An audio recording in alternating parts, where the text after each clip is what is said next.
Hello.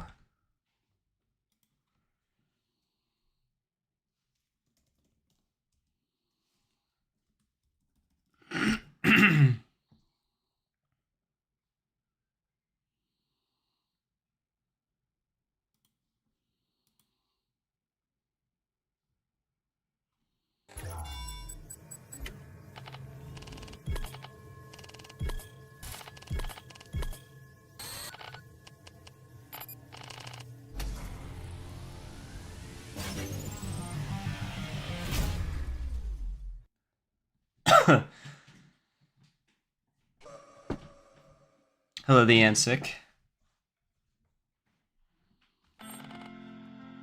Probably not going to stream for super long today, but I do want to get some Cybergrind reviews out of the way just to knock them down. Here. Oh my god, 5 people have already tuned in, and I haven't even put out an announcement yet. Excusez-moi.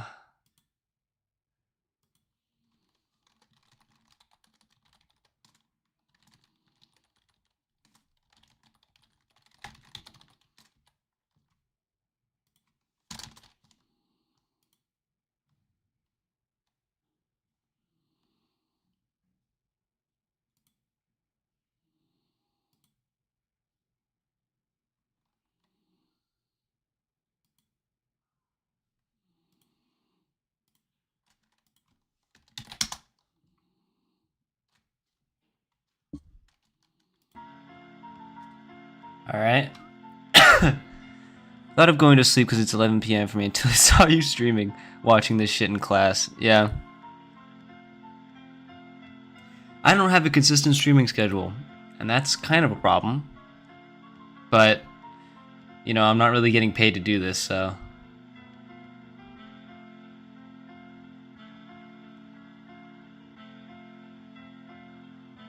Currently trying to do, like,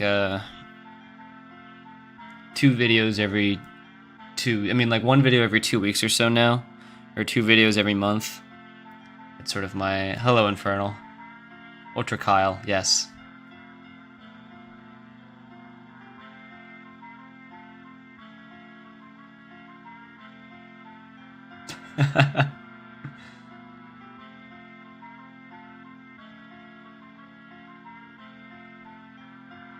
Alright, so I guess we're gonna do more Cybergrind review. So, you guys can hear me, right? Okay, you guys can hear me. Perfect. I got 6 people already. Welcome to the stream. Alright, let's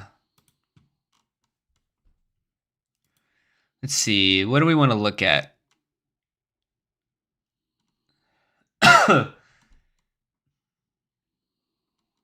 Who was the person last stream that was like, that sent in their thing and wanted to see it? You don't need a streaming schedule, we'll watch you whenever. Yeah, sounds about right, and has been proven as such. You have a lot to choose from. Okay, so we did that one. Oh yeah, Ansic, I found yours. We can do yours right now if you want. Yep. Sorry, this is very, very unappealing to look at.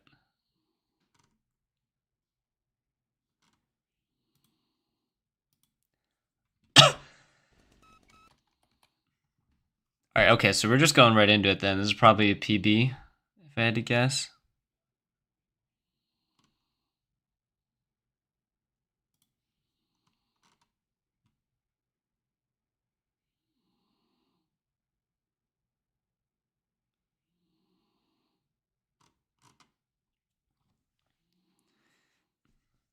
Alright. Hello, Daniel Vauda. Welcome to the stream. We're going to review some Cybergrind gameplay. Before we begin, I will read out what was sent here. So the N6 says, This is wave 39 to 85. Video contains 1.5 brightness and horrendous gameplay. I've played ULTRAKILL for 549 hours. Okay, nice to know. In the last 5 months. Not including that, I pirated the game at first, but I only P-ranked Act 1 there before actually buying the game, so that's whatever. No microphone, no mods. Oh wait, hold on. You're not a jackhammer acolyte? We gotta talk about this. What's that supposed to mean?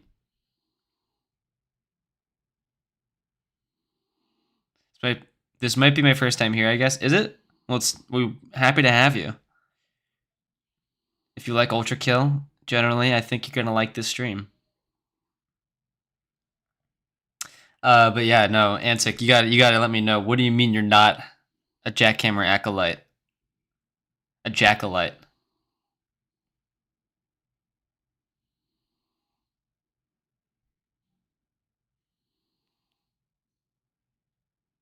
Thank you. Yes, I enjoy some Shirley. Of course. You will be supplied that. I don't know. You said here, I used shotguns in the main campaign and jackhammers in the Cybergrind. You could just go triple jackhammer, though. You know. You got an issue here, buddy. Jackhammer goated. Absolutely. See, Daniel has just been here for like 2 minutes, and he already knows exactly my agenda. That's the video. You do have a YouTube channel. Yeah,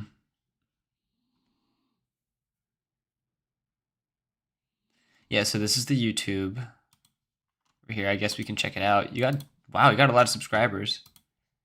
More than me. You just do random runs? Whoa, oh my god, how do you have so many subscribers? How did you do this?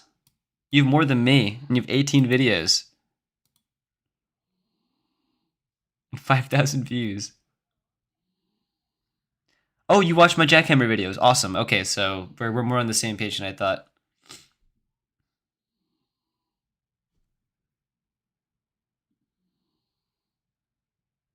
Made like Roblox videos before. Okay, that's fair. That's totally fair.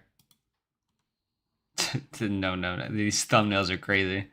All right, yeah. So if you want to check out the Ansic, I think they just do shit posts and some speedrunning. So if you're interested in speedrunning, watch this. Chiquito %, awesome.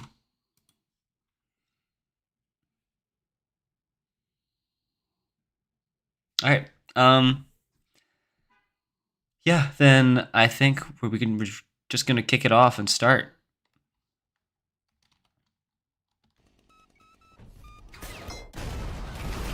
All right, we got no music playing.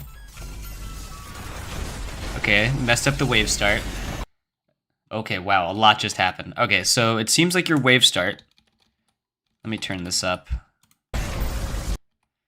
Seems like your wave start is, yeah, you're doing the split coin combo where you try to hit like as many enemies as possible with a split coin chain. It's pretty decent. I guess what floor you're starting on wave 39, right? Yeah, 39. Yeah, I think you really don't want to do that. Moving on to the later waves. And you said here that you were getting shaky because this was like a PB for you. You were getting nervous, but that's okay. Seems like you're using the fire starter from what I see. Hello, Emok.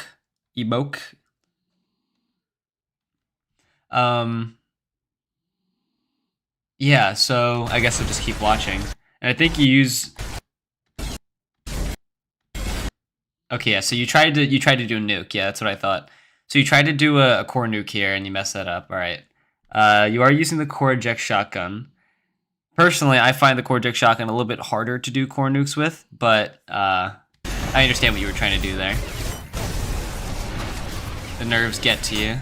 Happens to the best of us.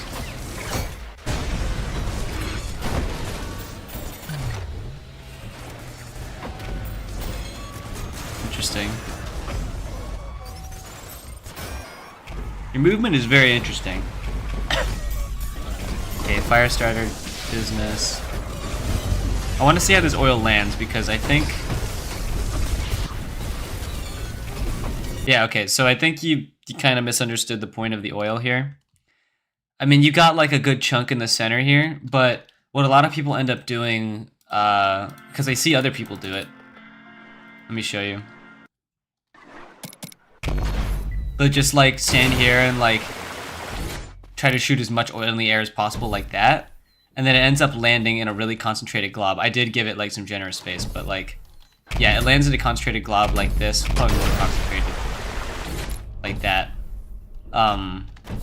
Is what you were doing. So I think what you want to focus on is spreading it out just a little bit more, because you want it to be hitting the whole map. Let's imagine this is like a Cybergrind thing.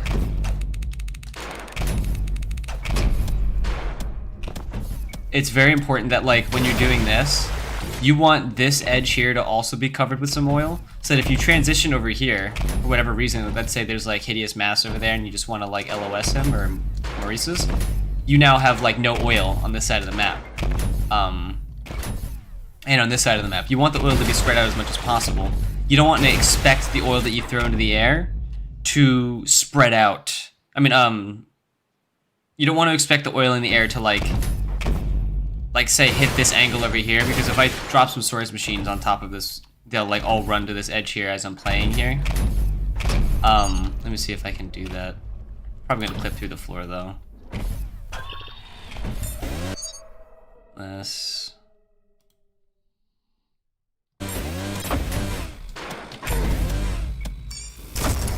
Let me grab you. Come here. Yeah. So like now, since I have this oil here, the storage machine's just gonna cook in the oil.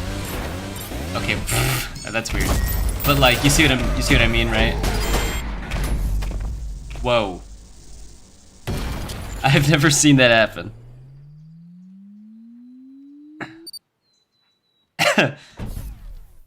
Hi, hello, Semitronic. What is that saying?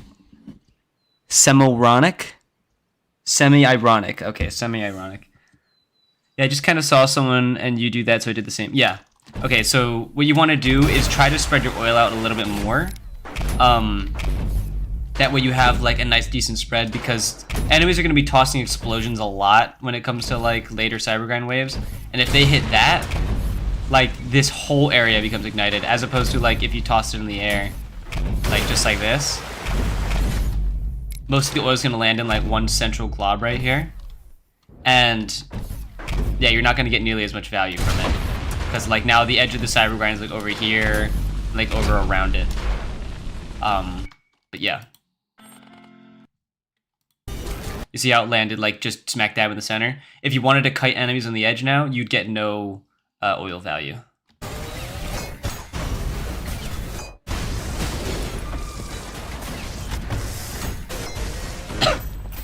Now this is a pretty easy wave. It was just Maurice and Gutterman. Yeah, let me fix this. Okay, Stalkers. Nice, he's dead. Another Stalker though.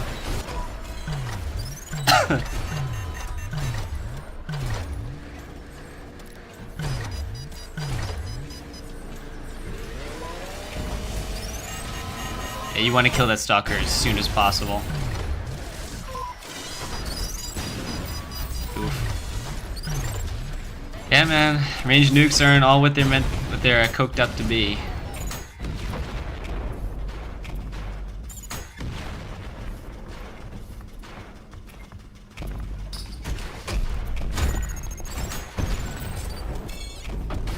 Oh yeah, you want to be careful around these Cerberus. So just a quick tip. The way that you do fight Cerberus, you don't fight them up close like this. The only time you go up close to a Cerberus is when you're planning on hitting him with a jackhammer, or you're planning on doing a cannonball combo on him, right? And you do mess up the combo here. At this point, you want to just run. You want to book it.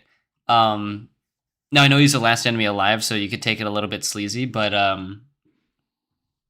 yeah, the biggest problem with Cerberus is that if you're up close to him, he'll do his dash attack.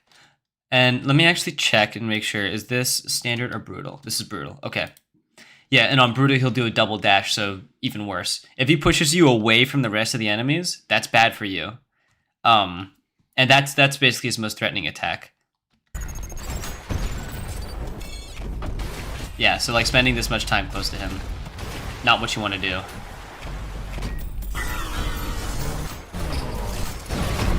Nice nuke. Get the nuke when it matters, when the inserts are here. Okay, there's a bunch of ferrymen here.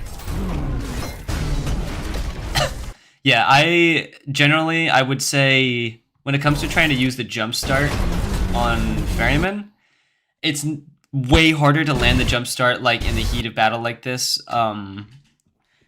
There's 3 ferrymen. When they're all like in the center of the map, because the thing about ferrymen is that they're very good at spacing you and dodging.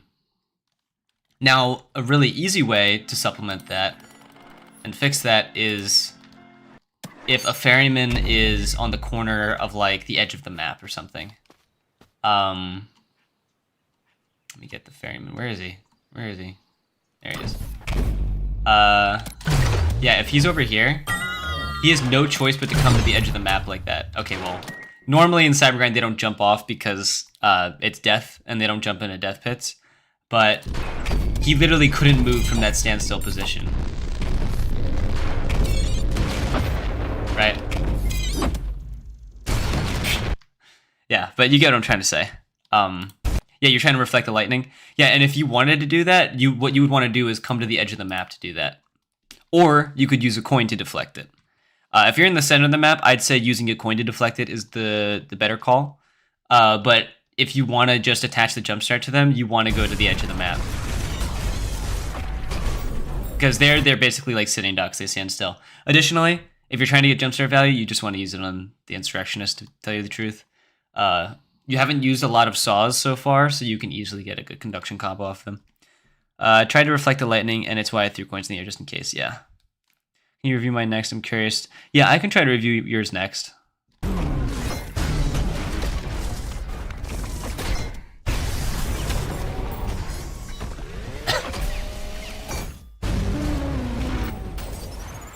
I am seeing you use red gauge a lot with jackhammers, but I don't think your main build focus is the jackhammers. Oh wow, this is an evil build. I mean, just palette of enemies, I mean.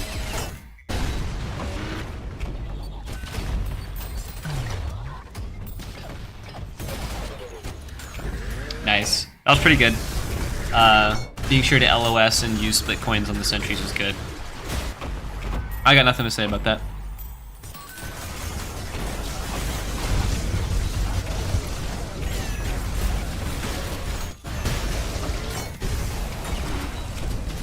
Nice, yellow gauge.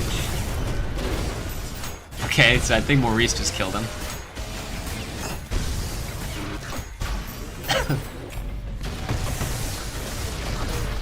Oh jeez, okay, yeah, you're panicking here. Yeah, so in this scenario, especially on this map, when it comes to fighting Maurices that spawn over here, you don't want to be down like this. You don't want to be down on the floor. You want to be like above them, because if you're next to these pillars or these stairs or these pillars or these stairs, they can deal a lot of damage to you. They can use their beam attack to blast you away. You don't want to have to deal with that. So what you want to do is you want to be above them where their beam attack is useless, because their beam attack needs to collide against a surface or an enemy for it to explode. And other than that, they have their orb attack, which you can use to easily deflect back into them for freestyle and free kills and free healing. So, yeah, you definitely want to try to do that.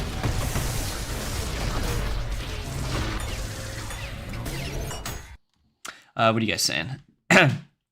You can prematurely trigger ferryman lightning by hitting the ferryman with a jumpstart wire while they're charging it. Yes, you can do that, but it's just really difficult to do that when like you're in the center of the map and all the ferrymen are just dodging around. You can get good at doing that, but generally speaking, for someone who's trying to break a PB, I want to encourage you to use macro to try to play around the map when they're ferrymen, like on the edges, because they'll just like sit like sitting ducks on the edges, and you can easily get a jumpstart plug like that without them dodging or attacking you. Yeah, again, here, you're getting punished for having your back up against the wall against Maurice. He's going to do his beam attack here, and you're dashing backwards into the explosion. And now, melee range of Cerberus, since you lost all your velocity after being blasted by the explosion.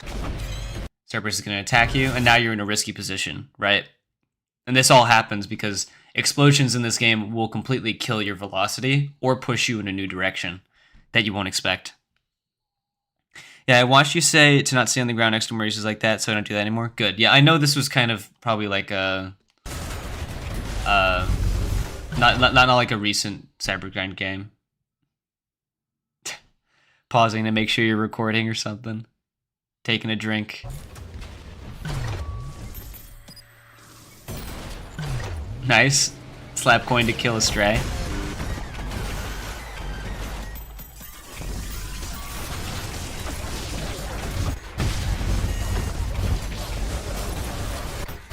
Nice. Okay. So here's something I want to say. There are scenarios where you can play in the center of the map despite there being multiple Maurices looking at you. Where you can get away with just being in the center of the map regardless. And that was definitely one of them. When he realized that he had a lot of enemies corralled in the center like this, and a lot of nails, you quickly realized now's the time to do a conduction combo. And if they were to do a lot of damage to you in this moment, it wouldn't matter. You would have gotten full heal and full style to make up for it. It's still a slight risk, but this is probably like the fastest way of like getting rid of this wave without a nuke.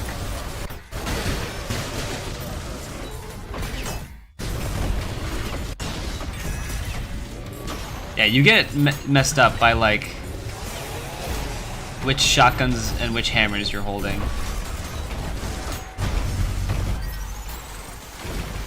What's your like variant slots for each of them? Like your jackhammers and shotguns. Which ones do you have first, second, and third?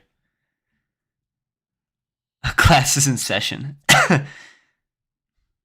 Shaky hand pause. Yes, I'm Albert Einstein. Yeah. Nice. I like this. Putting oil in the center of the map in this roadway here. No. Oof. Yeah. Good call. I don't know if you intentionally went off the map here, but this was a good call. I would not take this fight. Do not take a fight against a Radiant drone, especially not with the Whiplash Jackhammer. You probably know that, but... Yeah, when especially considering you had just ridden the rocket twice, which means you have one more full fuel rocket, you don't want to do that. Because if you fall too far enough, you can get easily punished for trying to come back up to the stage with little fuel in your rockets. Chainsaw pump core eject. Okay, got it. Is it worth deflecting turret? It's very worth it. It basically insta-kills any enemy except for the insurrectionist. It's very worth it. Any tips for 2 or 3 insurrectionist wave? My tip would be try to stay in the same place as much as possible, because what insurrectionists do is they tend to lump on top of each other in the Cybergrind. And in doing so, they'll either jump on each other, which does 22.5 damage each time they jump on each other. And if they're on fire, that's more. Or if they're just on top of each other in general, you'll be able to easily parry them. As well, you'll be able to get good like explosion or conduction value on them, so killing all of them at once. Also, if they're on the same horizontal plane, it makes it easier to calculate where their shockwave is going to be, because the shockwave is really bad when there's like higher vertical places on a map, because you can't easily guess where it's coming from, like which part on the map it's going to be coming from. So yeah, it's a lot better if you can hold them all in the same horizontal plane. Vertical plane, I mean. I'm still unsure what to do for style, especially with railguns. Do you recommend electric railgun or screwdriver? Definitely a screwdriver. In a lot of scenarios, it's going to be... Okay, so here's the thing about the screwdriver versus the E-rail and the nuke. The nuke is very good when you have a lot of mind flayers and Maurices and fodder on the map, and schisms, right? Because it deflects all the projectiles back at their senders, and it also gives you a lot of friendly fire style, on top of like the 13, 8, and 4 damage you get from the explosion. Also sets instructions on fire, which is pretty neat. And then the electric rail cannon is very good for conduction, because that gets you a lot of easy multi-kills with nails.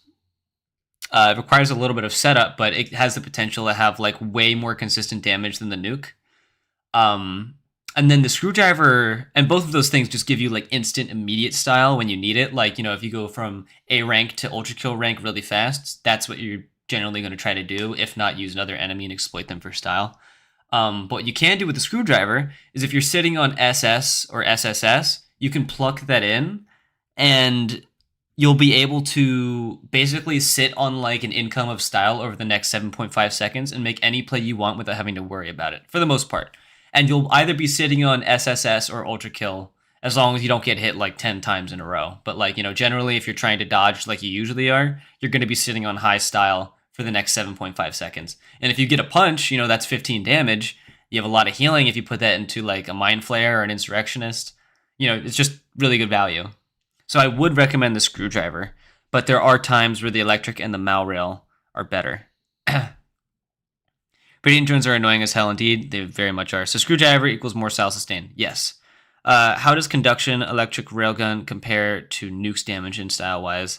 So conduction style is way more potent and reliable, because with nukes, you're basically relying on enemies to be shooting at you, and you're also trying to use it on the same, like on your own position. You don't want to shoot it far, like a core far away, and then nuke it there. That can still get you value, but on like a way more unreliable rate. So with the jumpstart and with the electric rail cannon, you just get to have the best of both worlds, where you're using nails to kill enemies, and you're also like, you know, damage enemies, and you're also using nails to create explosions.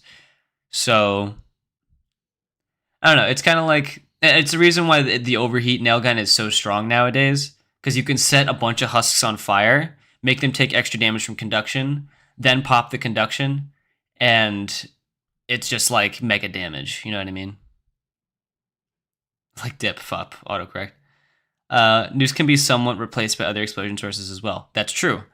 Yeah, the only thing that makes nukes good is just the radius of the explosion. The damage is whatever, in my opinion. It's 13, which is fine, but like, that's only like in the very, very center of the explosion. So like here, let me show you.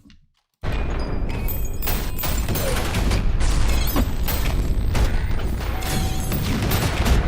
that guy. And here. Actually, let's do this. Hold up.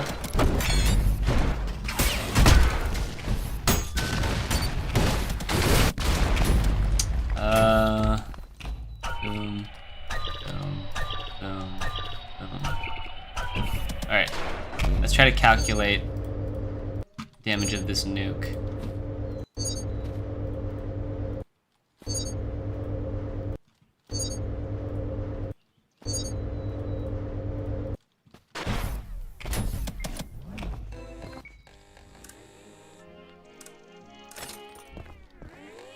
Just do this. I don't normally use Mal Rail. Alright, so if I do this, right, look at how much damage that actually did. What it really did was just blast like any projectiles away from this direction. Like if Maurice was shooting at me, it would just blast projectiles away. It only did 13 damage to these two Cerbri that were directly next to me. And then it did like, you know, 4 damage to these two Cerbri. So it's not actually that good for damage. Obviously, if you can get in a position where you're this close to these enemies, it's better. But, you know, even still, this Cerberus was so far away. You could just fuck at the end of the day and do a lot more damage.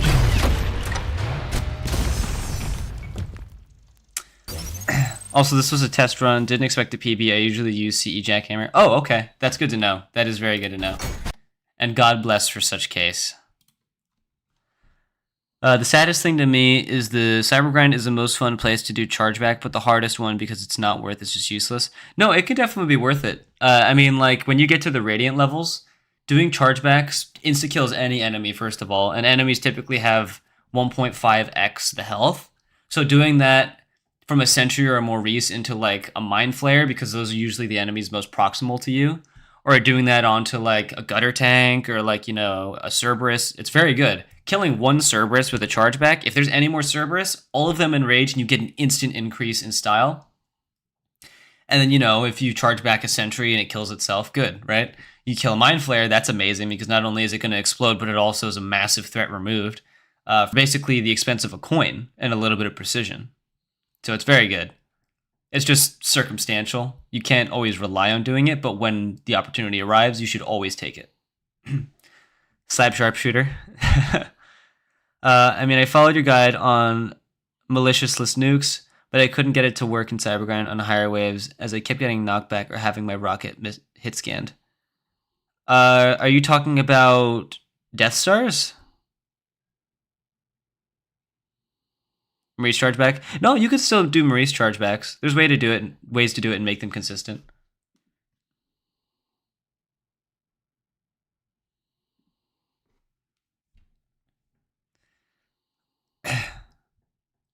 I don't want to plus disrespect. It's not a bit pointless to have a weapon unequipped in general. No, it's not useless at all. Like, here, let me actually just go and do it now. I always have the Mal rail unequipped because I prefer these two rail cannons in every like scenario. This is my playstyle, is using these two. For every other weapon, I have them all equipped. I could probably remove the piercer and just forget about it completely, but I have it in there anyway if I want to do like some, I don't know, coin combo. But everything else is very necessary for my build, I feel. But I guess it depends on the type of chargeback too. It kind of does. I mean, both Maurice chargebacks and Sentry chargebacks are insta-kills for everything except for Insurrectionists, because Insurrectionists don't take friendly fire damage. I'll try to do it here.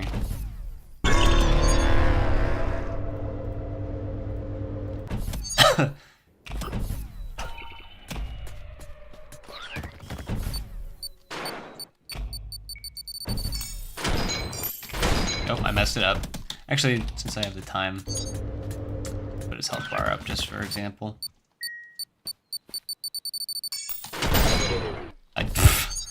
I'm so bad at this. Over here.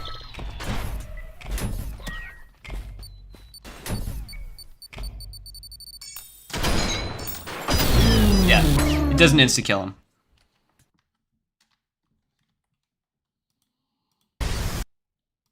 It's a lot easier to do when you're moving in the air. The Korjuk jackhammer, shoot while aiming at the rocket while riding it, then release the core, then look up. Oh, you're talking about flicker nuking? I didn't make that video. And I don't like flicker nuking. I would recommend you don't use it. It's such a niche, like, I don't like it. It's bad. It's bad.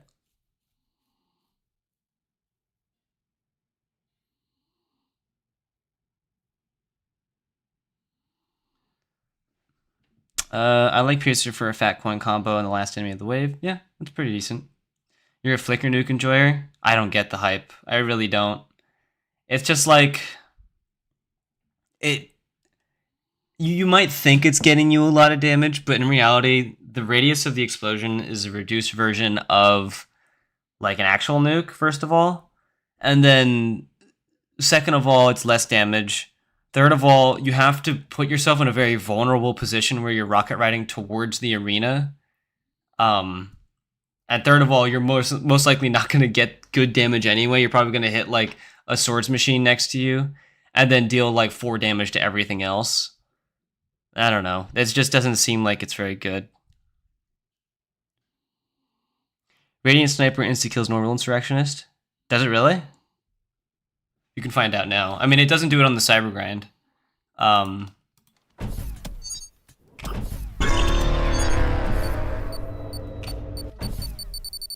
Hey, buddy. Wow, really? He still shot even though I had him paused. Alright, let's make him Radiant. Yeah, because there's no damage increases. Yeah, it doesn't insta-kill him.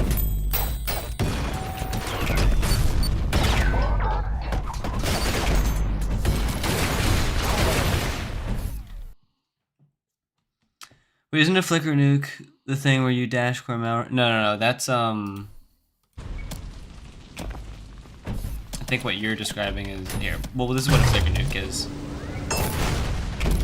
If I can do it correctly. That's what a flicker nuke is. I gotta get rid of this stupid shotgun. There you go.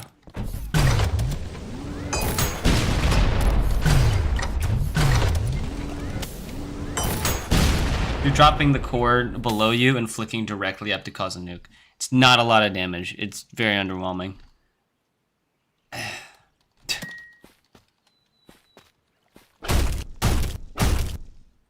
Anyway.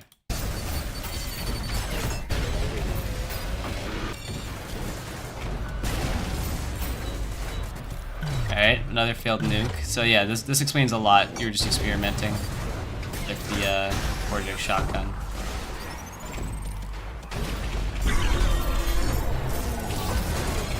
Yeah, especially here. The coin combo really starts to fall off a lot. Like, look, I mean, like, it's not even worth it style-wise. You take all that damage and you get 1 letter grade up.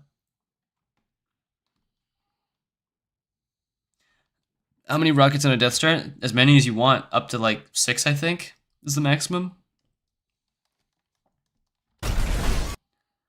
Hi, where do I post Cybergrind Recordings for you to review? Read the description. It's right there.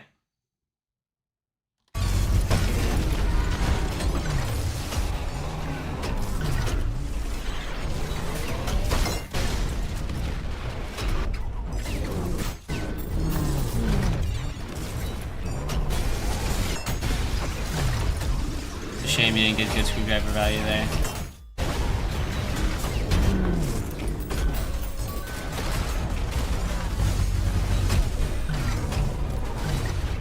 Yeah, okay, so this is where you basically want the insurrectionists to be. You want to stay in this position right here. This is perfect.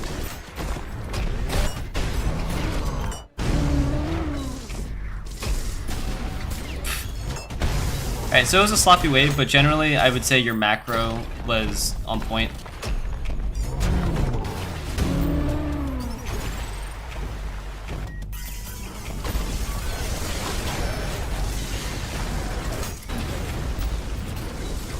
He didn't time the nuke correctly.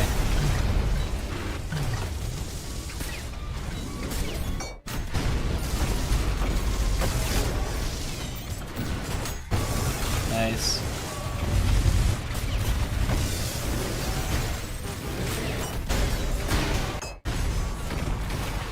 Okay, nothing to say about that. That was a done deal wave. Yeah, the coin combo thing is really falling off at this point.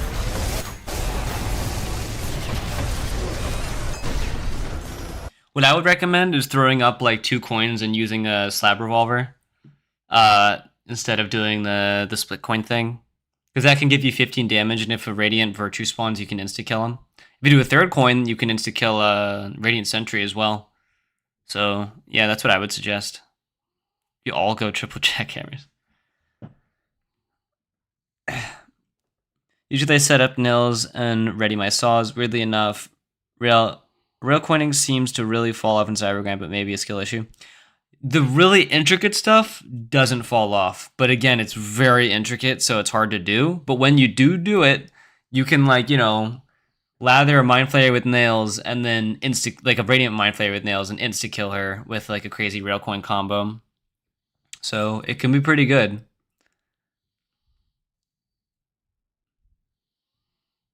But at the same time, you know, it's probably worth it to focus on crowd control.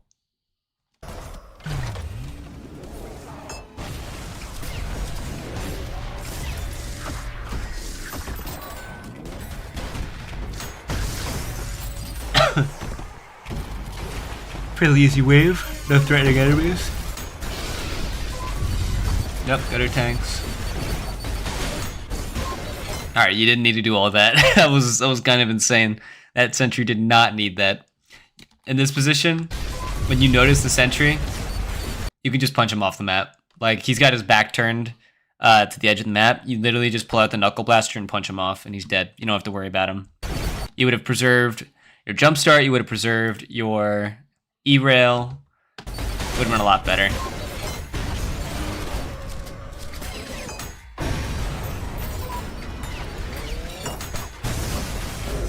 Nice.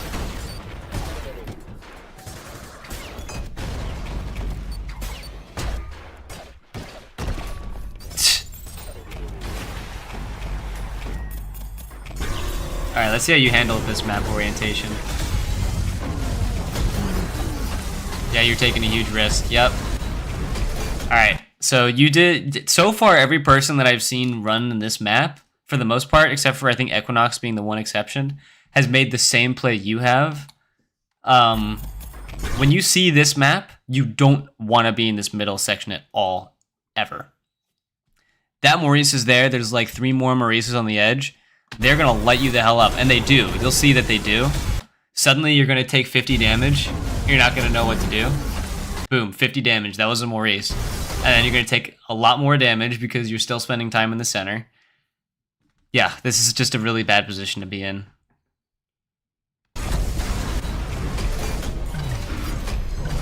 Yeah, so my suggestion, oil the middle there. It's still a good idea because enemies just have these two stairs to go in between to catch up on the edges here.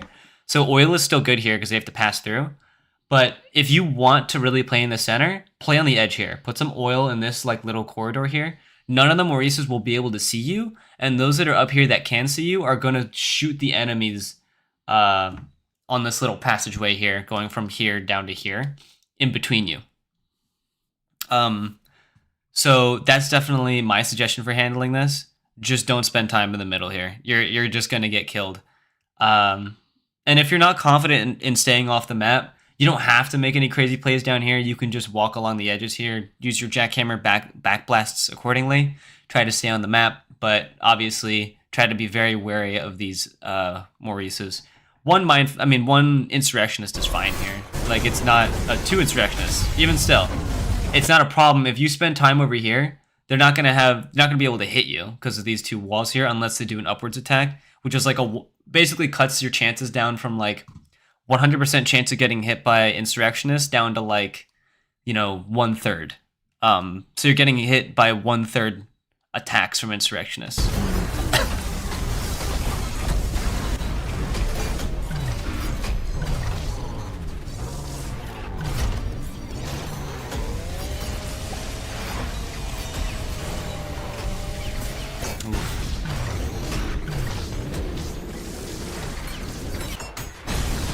Nice. Okay, well now you're back in the middle. Alright, but that was a good nuke, because I think you just killed one of the Maurices with it. There's still a couple more. Yeah, that was very dangerous. But for the most part, you were very good against those insurrectionists. You lathered them with some oil and fire, and that basically got like half their health and made their engagements a lot easier. So, pat yourself on the back for that. Nuking is kind of insane. Yeah, I should have done that. I just gotta... Yeah, that's fine. Again, like, this is PB, and you can't easily anticipate a PB, so I'm not gonna judge you for making the decision. I'm just telling you what the right play is.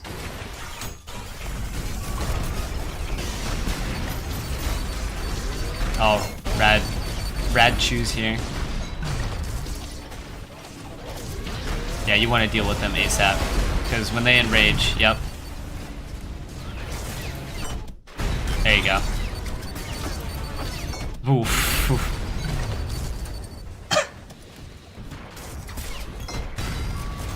Yeah, I understand there's a sentry there, but to tell you the truth, I think it's a lot better, and that's the nice thing about the jackhammer.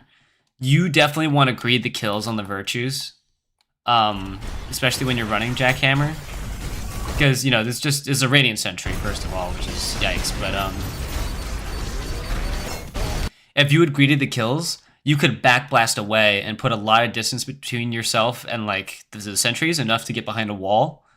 And instead, what you do here is you use your backblast in the wrong direction. You backblast down back towards where all the virtue beams are and where the schism and the sentries are. And that would have killed you, so you obviously instinctively dashed forward. You could have used your backwards momentum to backblast in this direction or in this direction and hide behind this wall. You could have been a lot more creative with how you handled this. Yeah, so generally against virtues, I would say greed the kills if you're confident in your ability to use the jackhammer to backblast to appropriate places. Anywhere but down here is where you wanted to be, basically. And at the end of the day, you knew the right play was to go behind this wall here, to avoid getting shot at. Let's see. Are you still alive, bruv? Yeah. Yeah, 10 HP flying in space with a Mind Flayer around. Most sane ULTRAKILL player, normal morning. Absolutely. It's just Tuesday. Brocklight, do you think Chargeback is worth doing in Cybergrind? Absolutely. Very good. It basically one-shots every enemy, especially the Radiant ones. And it's even good against Insurrectionists, though it won't one-shot them. He said, definitely, even for Maurice's. Yep. Only Gutterman Chargeback. Yeah, only Chargeback Gutterman. Hi, y'all. Hello, Unstable Compound. Welcome back to the stream again. Yeah, but you do end up getting the kills. Yeah, you understand LOS the sentries. You're very good at doing that. But there are way more efficient ways you could have done them that didn't put you in risky positions.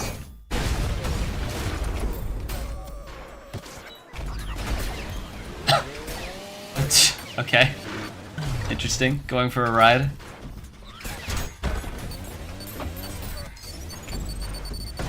Actually, I don't know if it was a Radiant Sentry. I wasn't sure. No, it wasn't, actually. Radiant Sentries appear 45, I think. Or 54.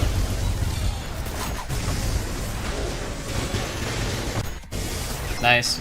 Yeah, this is a done deal. Anytime you see a bunch of Maurices and Gutterman, it's pretty easy. You can neglect the Cerberi, you can neglect the Swords Machines for the most part.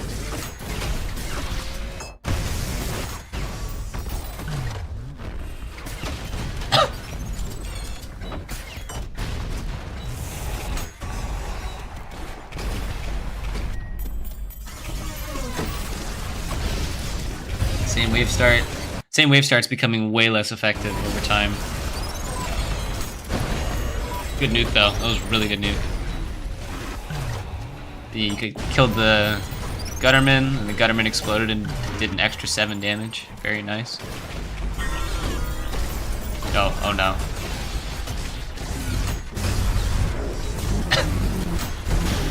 Nice. Very nice insert kill. Yeah, wait. Oh, uh-oh. I want to read what your concerns were on the thing. Oh, and what do I do when there's a Radiant Mind Flayer, Insurrectionist, and like infinite stuff shooting at me? I just get overwhelmed. Yeah, okay, so we'll get to that. I want to watch how you react here to being low health. Okay, so first of all, you rarely ever want to be in this corridor. You got a Cerberi right here, and he's just gonna try to bump you. All these Swords Machines are in this corridor. Very risky stuff.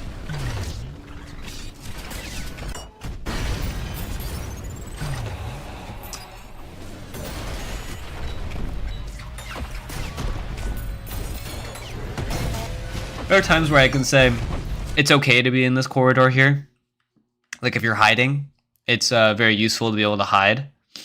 But in general, yeah, you don't want to be back here.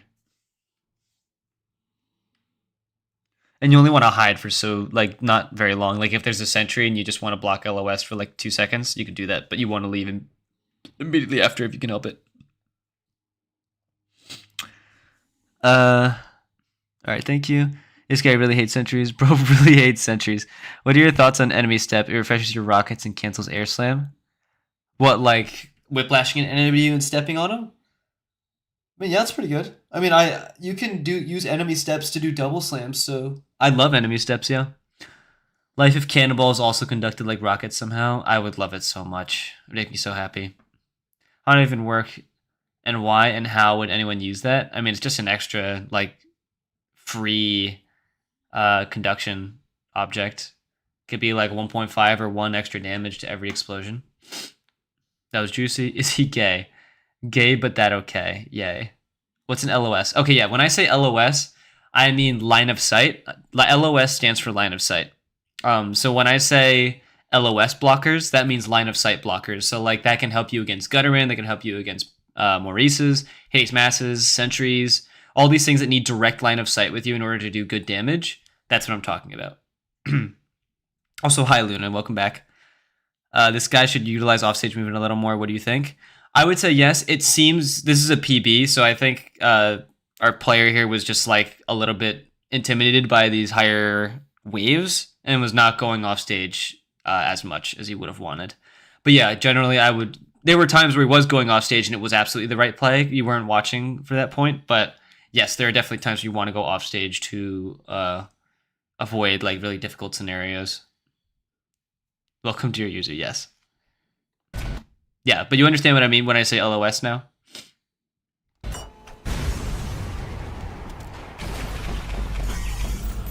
Alright, hideous masses. Yeah, again, like the split coining, it's just not going to work, especially when you're dealing with hideous masses and virtues. Like these guys are they don't have heads or limbs, so they take 2 damage from every split. They're taking like no damage. So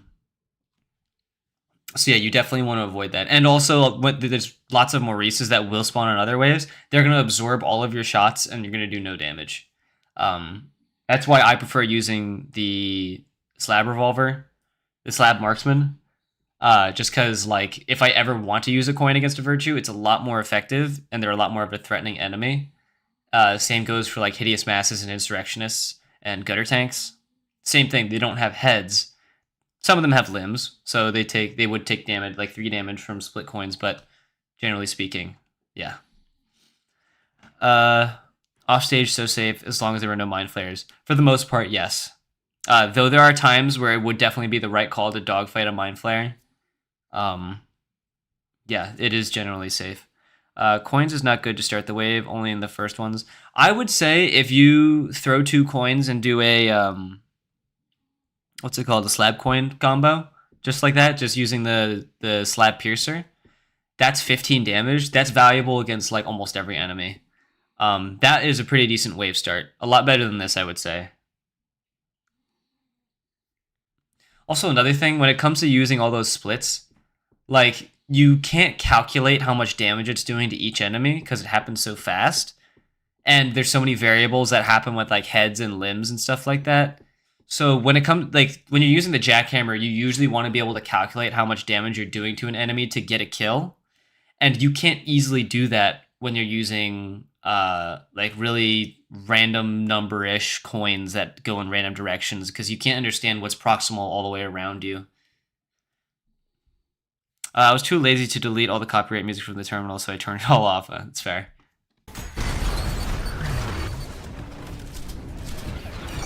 Yeah, as you can see, Luna, this player definitely goes off stage a lot of times, but it's just not too comfortable.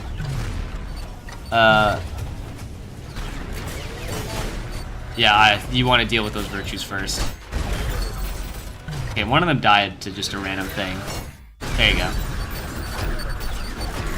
This is a crazy wave.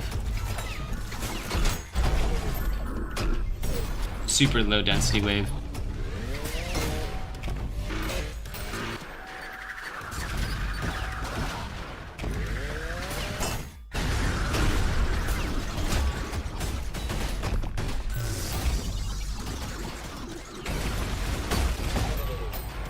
You get a lot of sentries in this run in general, honestly. Okay. Yeah, definitely risky spending a lot of time in the center of the map like that. These drones are just doing nothing. It's hilarious. Yeah, you are fumbling a lot with your weapons, but you did say that this was like an experimental build. You didn't expect a PB here. Yeah, I want to see how you play when you're more in your element and more confident with your weapon choices. Alright, so we've got idols and mind flayers. You want to deal with those idols immediately.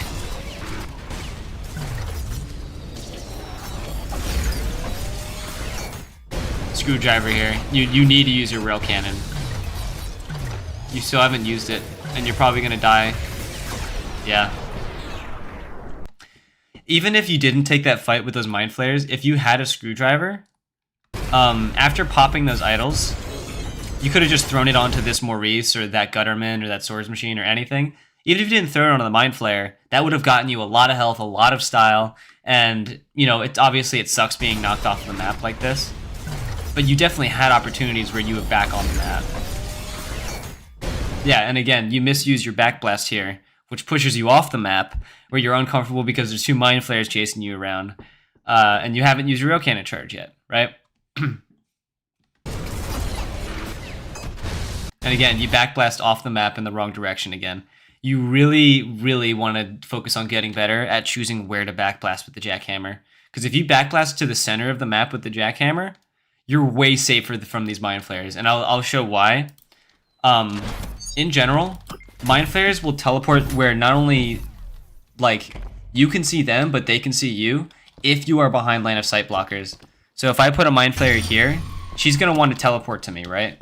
The only way that she can teleport to me where she can see me is right here, right? She has to teleport directly in front of me, right? And that makes it very easy for me to handle mind flares, because in which case I can just do, you know, whatever combo it takes to kill her, because she's in a very vulnerable position. Very easy, right? She could do basically nothing. Her projectiles they'll often despawn if they spawn inside of walls too, by the way, which is a fun fact. So if she's close in a corner, it's very easy. Yeah, if you had spent your backblast, for instance, going to that wall, like over here, they would have had no choice but to spawn directly in front of you, and you would have had an easy screwdriver shot. No problem.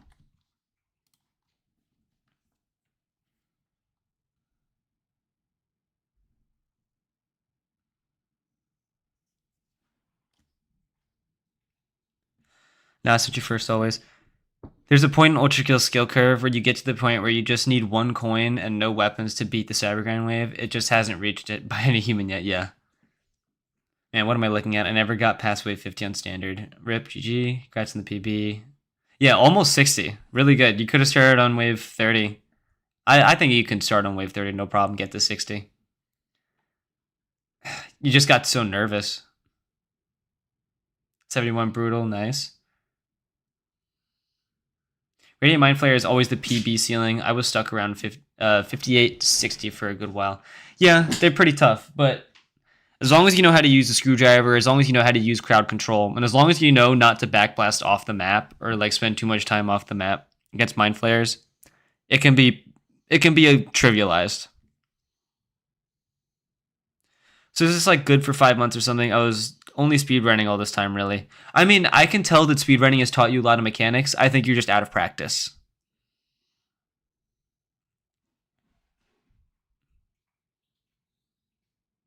It's like 53. I got it yesterday. It was like 52 before that. But yeah, I mean, that's all I got to say in that regard. So what would I recommend to you? Try to pick a more comfortable loadout when you're playing Cybergrind just in general. Don't use the core eject shotgun. Just don't use it. The weapon is so doo-doo buns. It sucks. Change up your wave start a bit. Try not to use split coins for your wave start damage. That's good up until like wave like 25 or 20. It still does damage in these higher waves, but it doesn't keep up at all. Another thing, try not to play in the center of the map when there are a lot of angles that can see you. Like if I can go back to that part, yeah, about here. Like in this map specifically, there are so many angles that can see you in the center of the map. This is what I mean by LOS or line of sight. You don't want to spend time here because everything in this entire arena has line of sight on you while you're here. And that's bad. And then, yeah, I guess another thing, backblasts. You want to be able to control your backblasts on jackhammers so that you don't end up doing what you do here. Where you backblast off the map knowing there's mind flayers chasing you. You're at a severe disadvantage right here, despite being at full health, right? And having all your cooldowns ready. You can't utilize them because you're in such a bad position. Fortunately, you're able to get back, but then you backblast off the map again. So yeah, those are my tips.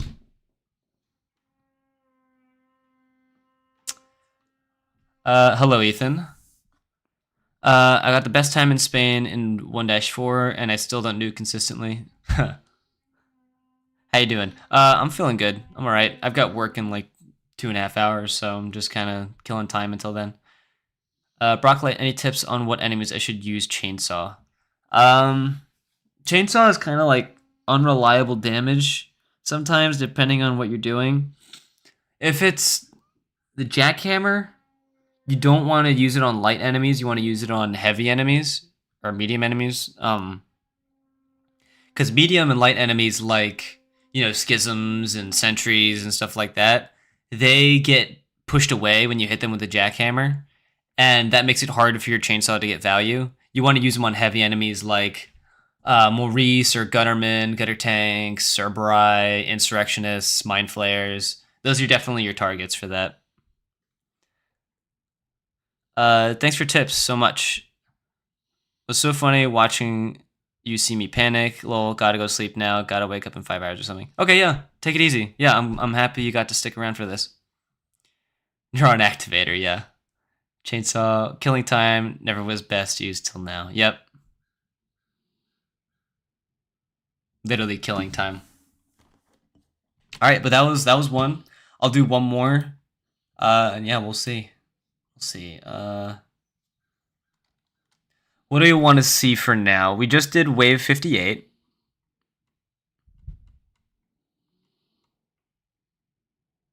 Who said earlier that they wanted to see me review their gameplay? Unstable backblasts are. Sometimes they won't even work. Like I'm trying to get back on stage while fighting 3 mind rad flares and backblast won't work.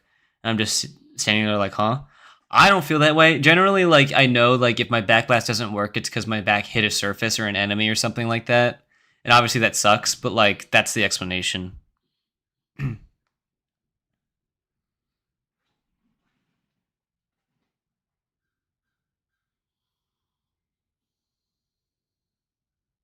You volunteer yours. What is your username in my server?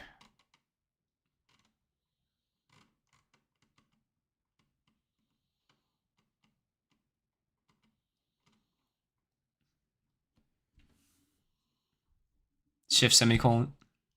Okay.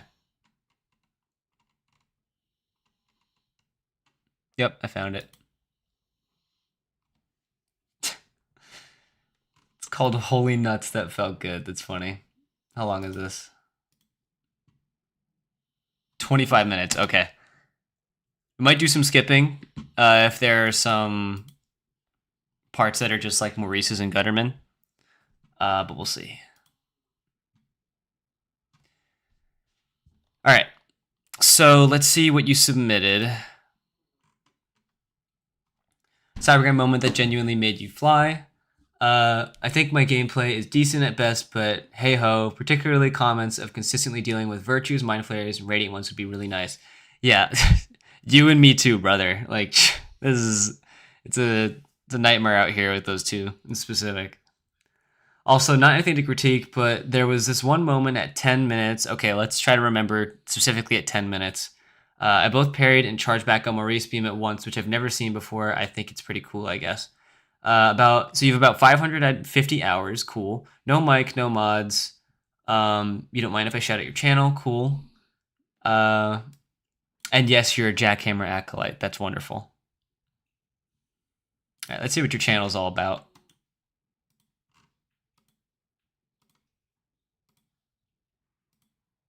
Oh, you posted it. Sick. Okay, so a lot of Cybergrind stuff.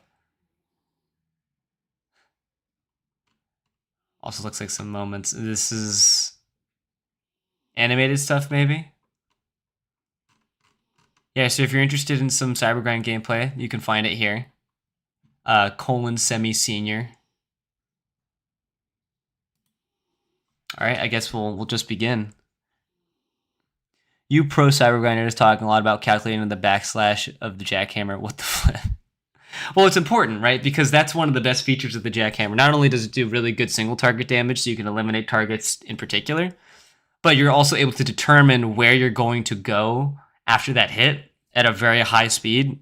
Very good for movement, very good for transition to certain parts of the map. That's part of what makes the jackhammer just better than the shotgun in a lot of scenarios. There are triple shotgun users that will glaze, but at the same time, you could probably beat half the waves in Cybergrind at wave 150 by just spamming Knuckle Blaster and parry. So it's not really an achievement at that point. I don't even know what damage raw Malrail does. What calculation are you talking about? It's 6.25 in the explosion, and then it's a 2 damage hit scan, so you could do up to 8.25 damage to one target and 6.25 to everything else.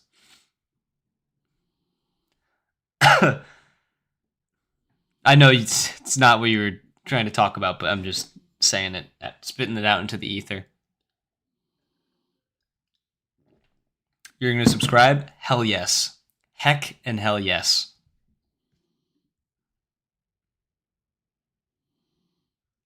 All right. Nerd. Okay.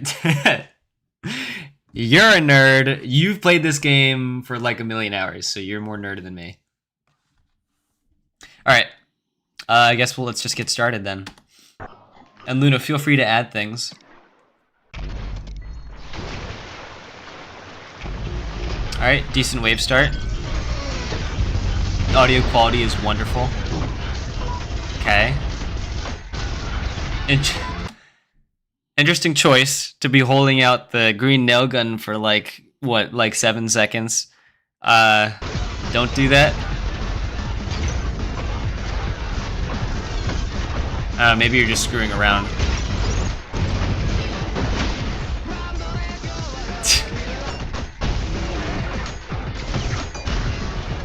Nice parries.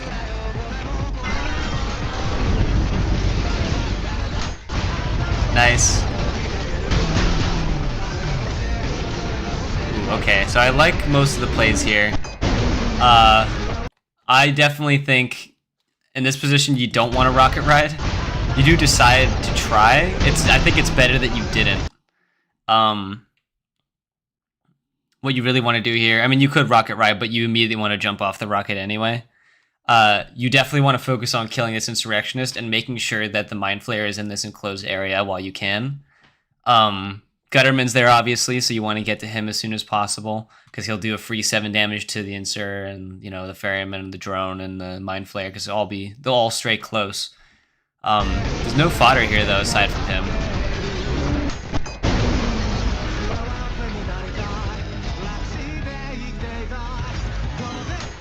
Nice, patient. That was interesting. Try to do a back blast to go back up. There you go. Yeah, that's what you're trying to do.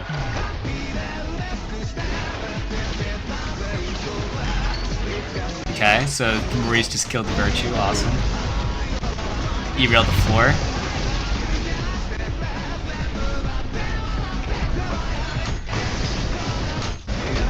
Yeah, I don't know if your movement isn't refined or if that was just a misplay, but you are making some weird movement decisions, I will say. Just upon first glance.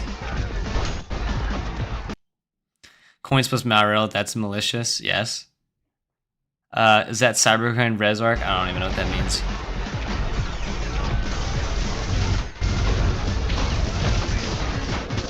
Okay. So, you want to be more mindful of your surroundings here. Like, you're trying to do a conjunction combo off this Maurice, but there's so many Maurices around you. Maurices are very slow. They're not going to get any collateral from this. The best thing you did was just kill the stray, maybe. But yeah, like, nothing else took damage from that. You also don't want to be tossing cores out while being shot at from a Gutterman.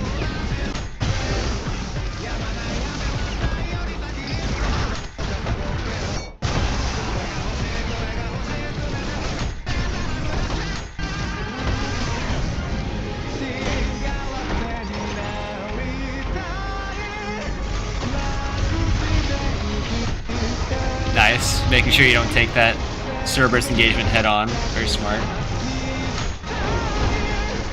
Here, targeting is very interesting.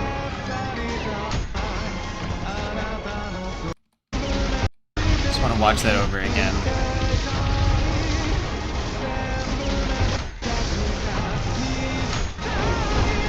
Yeah, so you could have like easily whiplashed over to that guy. Yeah, and you go for the strays here for some reason. You can just leave these guys alone. You want to deal with the Maurice and the Gutterman ASAP. These guys are just fodder for conduction and explosions. They're gonna die. I bet you these two will die even without you doing anything to them. Yeah, and if you had saved your E-rail for like a combo like on the Cerberus in the center here, he would have killed them no problem. And yeah, for some reason, I'm like confused because you don't decide to go for a Whiplash on the Gutterman or on the Maurice. I would have probably gone for the Maurice first, but like, yeah. Because it was recorded underwater isn't it obvious, gang? Yeah.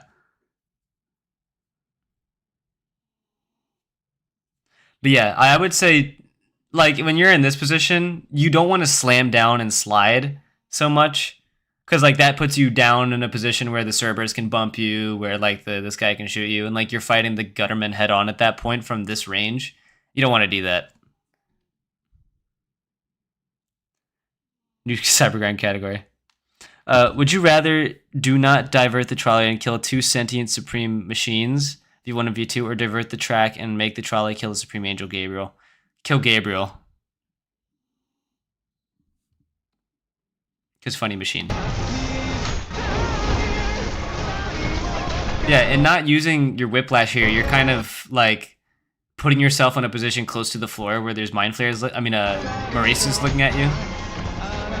It's not the end of the world because these are like earlier waves, but it's not a habit you want to get into.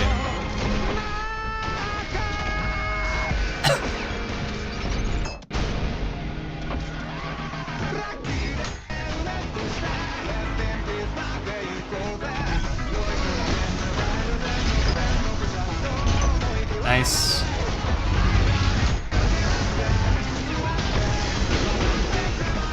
Yeah, when idols spawn, you just kind of hold on the green nail gun. It's funny.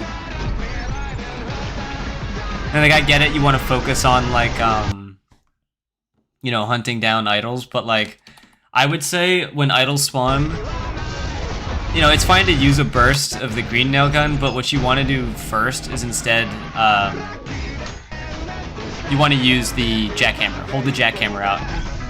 Because not only can jackhammers destroy idols, if you hit them with red gauge, it doesn't put it on cooldown. And also you can pretty like kind of consistently, depending on the rage you are from the idol, backblast into other idols. So I would definitely, instead of holding out the green nail gun there, try to hold out the jackhammer instead. Additionally, something that most people don't know is that you can use the explosion radius of the green jackhammer to destroy idols. So if you really want something to do without thinking about it, just hold out the jackhammer and hold both the left and right click, and then just use it on an idol. Oh yeah, here you go. Also, by the way, you can destroy it on red gauge and your hammer won't go on cooldown. So yeah, I would say try to use hammers out when you're like, you know, mindlessly trying to get rid of idols instead of just holding out the green nail gun.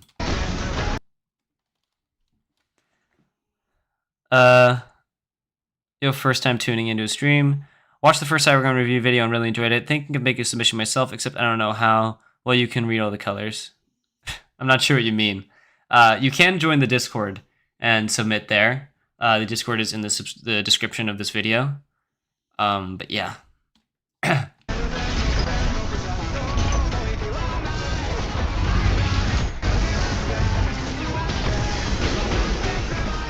I mean, other than that though, it's like pretty standard Cybergrind gameplay for someone in this range.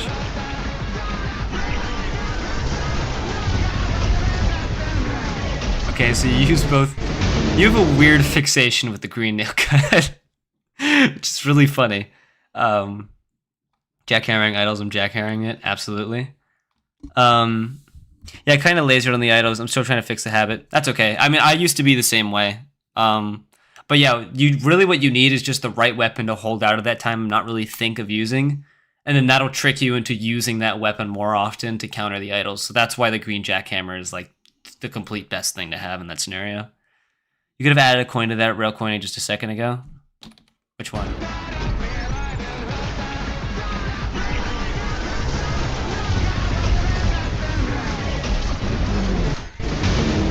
That is true. You can add a coin for rail coins if you want. I don't know if that's something you're interested in. It is like on an insurrectionist, it's an extra like 16.5 damage, which is pretty good. But at the same time, if you're just going for crowd control, you could just spam coins after the fact, which is like 1.5 extra damage for the conduction and everything around the area. So your choice, really. Interesting.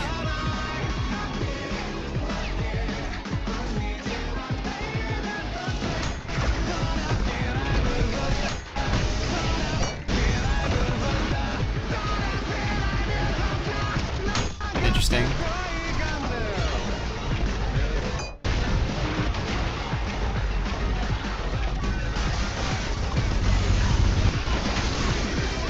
Okay. Yeah, you use your rogue cannon a lot, which is good because a lot of people forget to use it.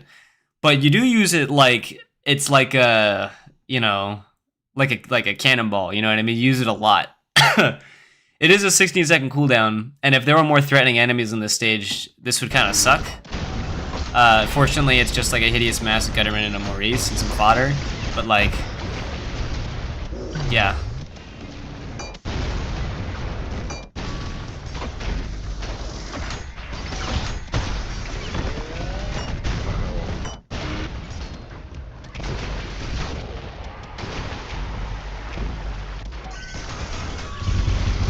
Nice, I like your placements for the saws. Though you do kind of just abandon them. I actually forget, are you running jump saw or are you running the jump nail? Okay, you're running jump saw. So you're running the neuron activator loadout, sick. Yeah, if you're running the neuron activator loadout, it is smart to put your saws like close to the center here, like you did at the very beginning. But you do kind of just leave them. And at that point, they're not doing much damage. They're killing fodder, which is fine, but like, you know, if it's Cerberus or Swords Machine spawns there, you want to get the conduction there. Because this map is really nice for walling off Maurice. If you know there's not a Maurice here, you can be on this side of the wall, and like, you're basically, for the most part, invincible. And other enemies, the other Maurices that can see you are just going to shoot whatever's closest to you.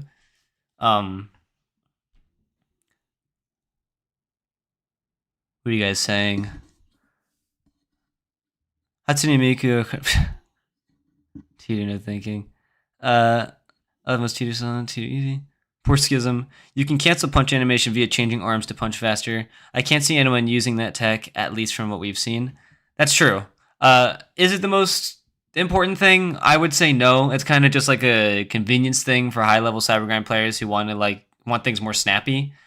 But like, 99% of the time when you get a parry, like, it heals you to full anyway, and it's not really crazy to be able to parry back to back. I'd probably recommend that to someone whose like PB is like 80 and they're looking to break, you know, like the 70 to 90 ceiling, but so far we're just looking at like things that get to 70.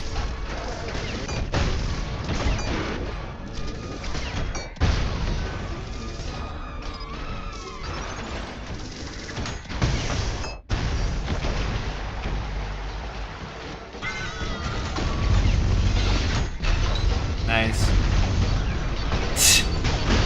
Interesting. Yeah, you want to kill that. Yep. You're trying. Yeah, okay, good. Nice. Yeah, I think you need to work on your virtue one-shots. The thing about virtues, they're very difficult to handle because they move so sporadically and randomly. And once you do get to latch onto a virtue, you want to make sure that virtue dies, like, the moment of. Especially when you're using jackhammers. With shotguns, you can kind of afford to linger around, like, on top of the virtue. But, you know, with jackhammers, there are many one-shot techniques with the jackhammer that you can employ. I mean, like, well, hold on. I guess I'll do this one first. Like, that one is definitely one you want to practice. And he can punch. But, yeah, there's a lot of techniques you want to employ with the jackhammer. Obviously, it's nice and convenient when you get a parry. Holy, I suck.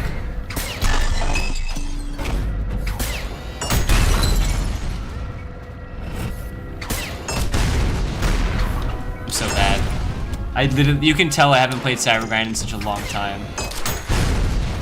But yeah, there's lots of ways to do it, and then with like Radiant Virtues that are going to spawn in your run later. Like, you know. Oh my god. I hate them. I hate them so much. They move so sporadically. Yeah, just look at how they move. Like, you can't anticipate where they're going to be because of how they move. So it's really hard to whiplash them.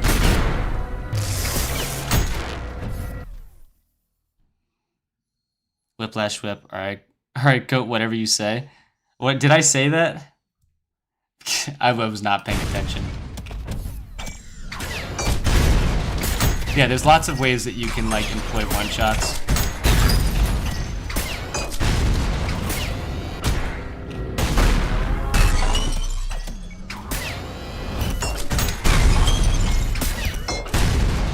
You can also do whip jumps, which is kind of fun.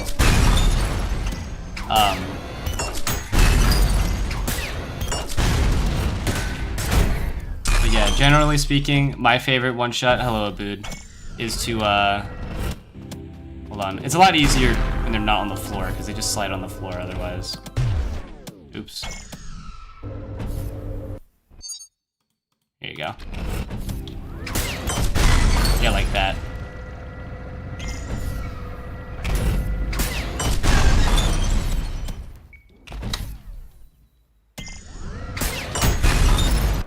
Yeah.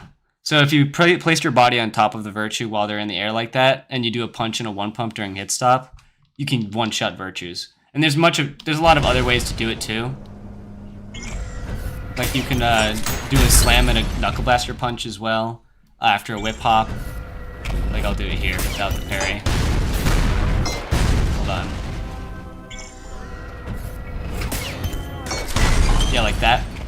There's lots of ways that you can make that happen. But yeah, you should probably practice those, is what I'm saying. Same thing with Radiant Virtues when they come up. Because an overpump and a knuckle blast will kill them. An overpump and a slam will kill them. Broccoli, if you would eat broccoli, would that be cannibalism? Yes, I've been asked this question a million times in my life. Absolutely. When I do jack shots, I get launched downwards and I'm at the enemy. What am I doing wrong? That's because of your slam. What you're doing wrong is you're not canceling the whip slam correctly. So like, if I do that, and I try to hammer him too early, it's just gonna suck me down to him. Like that, right? Instead of backblasting me away. So what you need to do instead, you need to cancel during the hit stop with like a punch, or with like a, you can jump during the hit stop as well to cancel it. Like that. So that's what you want to do to correct the jack shots. Basically what's happening is that your whiplash is still connected to the enemy as you hit them with the hammer, like as you can see. So if you do a whip hop during hit stop, it'll pull you away regardless. Do you think your POV is optimal? Don't you see too much? There's no such thing as seeing too much.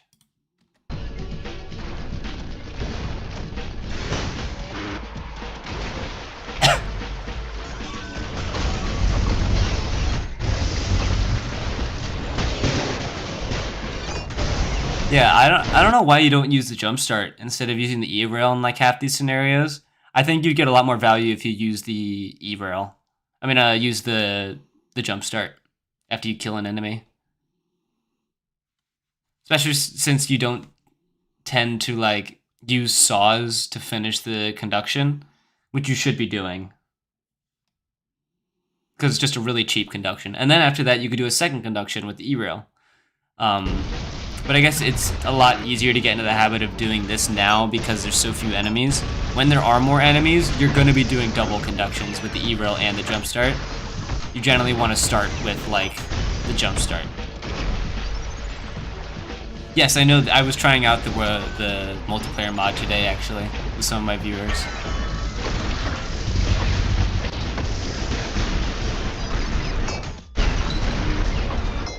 Oh, that's risky. Yeah. Okay. When there's Virtues lined up in front of their own beams, you want to take an off angle on them. Especially since you're holding the core eject jackhammer, you can just hit them with a core as well from that distance instead of going into the beam and taking the damage. Because now you're sitting on 50 health.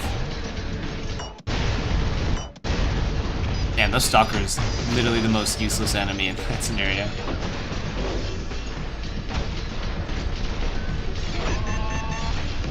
Yeah, you want to get off the map and deal with that.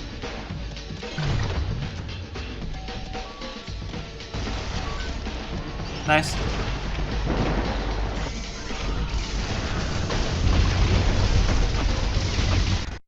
Okay, focusing the Maurices here first is definitely the right play. I like it. Yeah, in an open map like this, it's hard to hide from Maurices unless you're on the side of the map. So killing them first is definitely the right play. That, and since the map is so flat, Swords Machines and Ferryman and Cerbria will end up walking underneath the Maurices, and you can get some sweet, like, Maurice value because they land on the enemies and kill them. Alright, here's the map. Here's the map that so far every person has played incorrectly. At least to my advice. Let's see how you handle it. Especially on a hard wave. I think I just saw 2 Mind Flayers spawn in and a Ferryman. Alright, so yeah, no Maurices did spawn. That's fortunate. No sentries either. Yeah, okay, this is actually the right way to play this now. Because... yeah, there's no Maurices to focus them down, and you do want to be in enclosed space when you're dealing with Mind Flayers. That was the correct play. Now, this dogfight is just going poorly, but generally speaking, your macro was pretty good in that scenario, I think.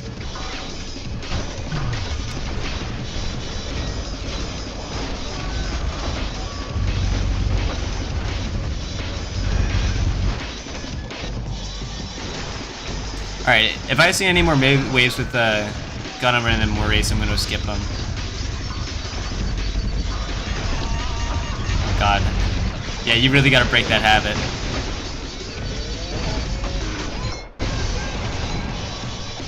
I hate when that happens.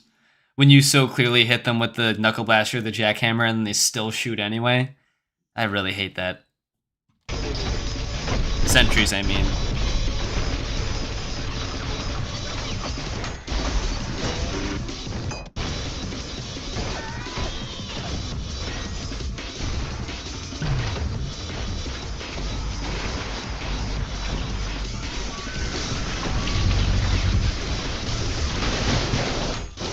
I mean, the conduction is good. The conduction is very good.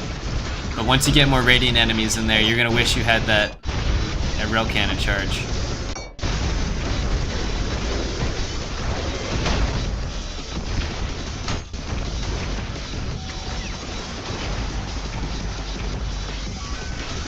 Yeah, you can post your gameplay, Abood. It's in the server. The Cybergrind review thing. Oh yeah, this is a pretty easy wave.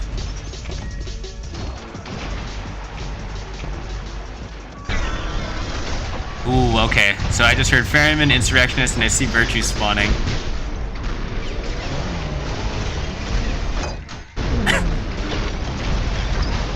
Oh jeez. Okay, so the Virtues are just dying to circumstances. Kill him, kill him. That Insurrectionist is not a threat right now. There you go. Okay, I don't know if the Stalker did die, but I would just be careful. Yeah, I think he's dead.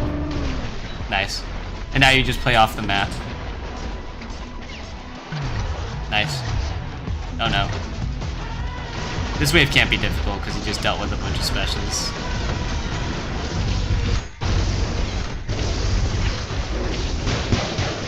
Yep, it's easy.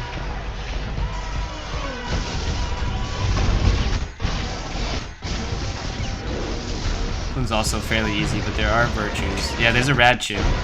Okay, Red Gauge plus Saw and a Feedbacker is pretty good. That's a solid 15.5 damage combo. I like that.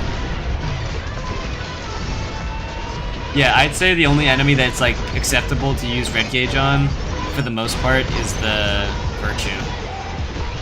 Like on purpose, I mean. So fair play. Yeah, we all know where this is going.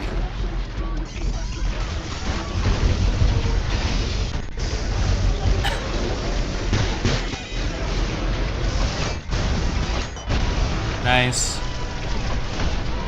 Utilizing that jackhammer swap speed. Oh, you gotta be careful. Oof. Yeah, you do not want to be caught in those pits when you have, you know, Maurice is shooting you like that. Because those jump heads do not set you up very high. Very deceiving.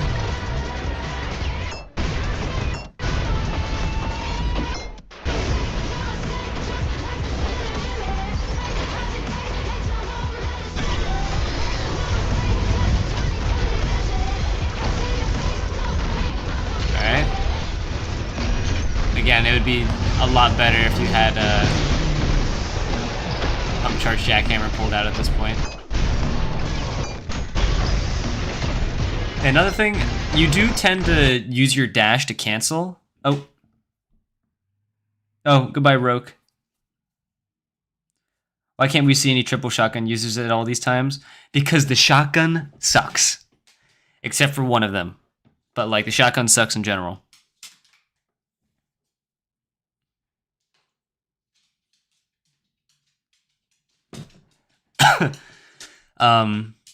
But yeah, you do tend to use dashes to try to cancel your backblast. Wait, Brocco, can I open a stream? What do you mean? You can open my stream anytime you want. You don't have to ask permission for that. I don't know what you mean. Since my clips are mostly less than 30 seconds, I'll record some right now and override. No. You can post clips. I'm not going to review clips.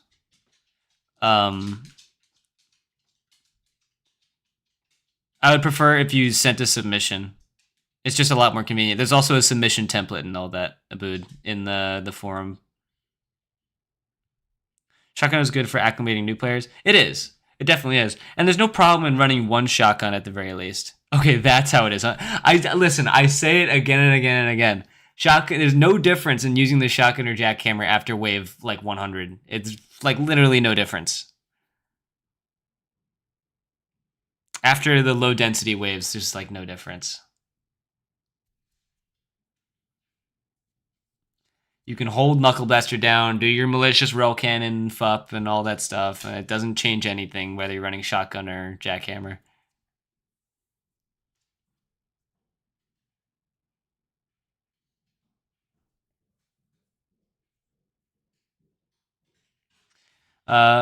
Which one do you think doesn't suck? I think the sawed-on shotgun is probably the best one. The pump charge shotgun is fine. It's like good enough as a shotgun, I think. I just think the pump charge jackhammer is like better. But the one that absolutely just hands down sucks absolute doo-doo butt is the core eject shotgun. That one is just so bad. It is awful. Oh my god. You're literally rocking like a 16-second cooldown secondary if you're going to nuke at all. And then you have your primary fire, which is the only reason you might use it. Which is like to P-boost. Or do like, you know, shotgun swap spam in melee range. The weapon is so bad. The core eject jackhammer is just superior in like literally every way. The only thing the core eject shotgun has over the core eject jackhammer is the fact that the swap time to the shotgun is 0.45 seconds and the swap time to the jackhammer is 0.5. So you can core nuke technically 0.05 seconds sooner with the core eject shotgun. That's the one advantage you have, period. It's so bad. Anyway, I'll continue with the stream. Nope. That's funny to come back to.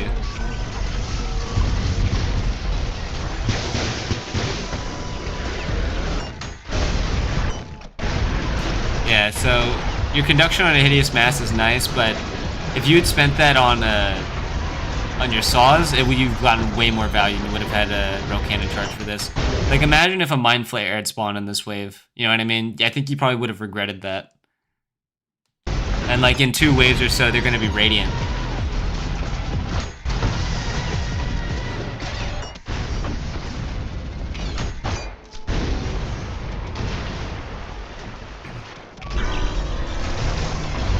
Here's an interesting stage.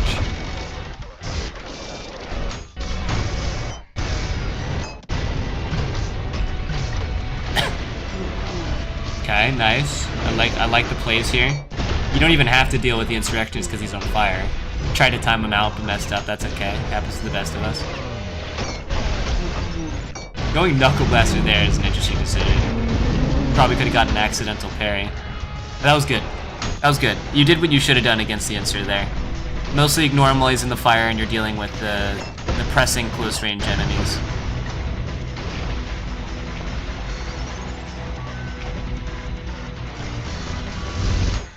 And if I posted like 30 to 90 ways, would you like go analyze as a prime example or something like that? I think that would be helpful for beginners. Yeah, I'd love to do that. I'd actually love that.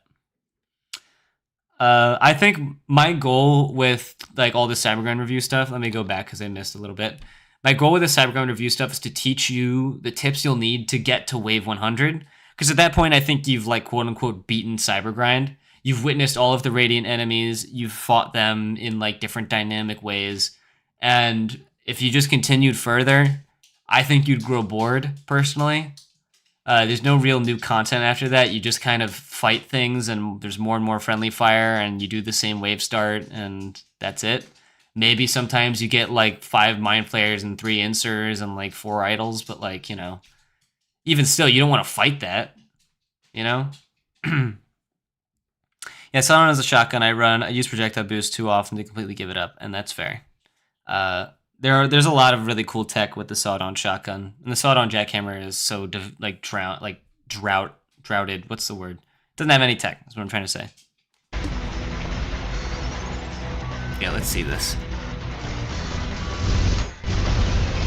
Okay, this is also an interesting map. I like the position you're in.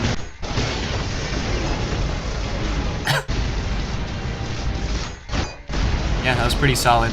Again, it's Mind Flayer and Maurice. I mean, Gutterman and Maurice, so it's not anything crazy. But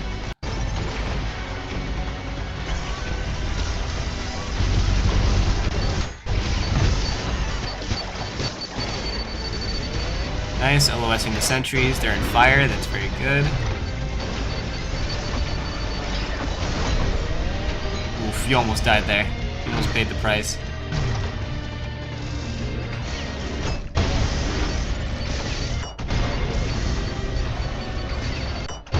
Yeah, you almost paid the price for leaving that sentry on that pedestal up there. But it's fine. Generally, your macro's pretty good. It was just a matter of prioritizing enemies.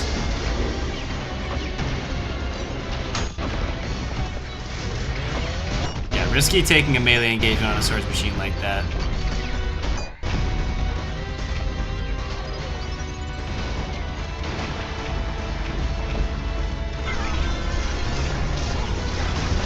Alright, so you didn't have a wave start here.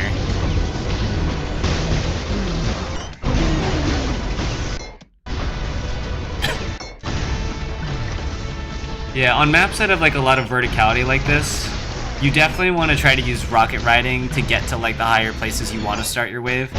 Because like on this map, you basically have like a few choices of where you want to start. You could either start on this pedestal up here, on this wall over here, or in this little corner. And that's kind of it. Right, those are all the choices you have. Maybe down there if you want, but it takes a while for all the enemies to get to this point, so it's not really, it's just a waste of time, kind of. What's macro? When I say macro, I mean like the decisions you make that lead you to making better decisions. You know what I mean? Like if you had started your wave in the little pit down here, that is bad macro because then you have less decisions you can make that are good decisions. But if you start your wave over here, you can make better decisions from this position. You know what I mean? That's macro. And then it's the difference between macro and micro, because micro is the opposite. Micro is the small things you do in the moment, and macro is the things you do to set up for the micro moments, right? That's what I'm trying to say.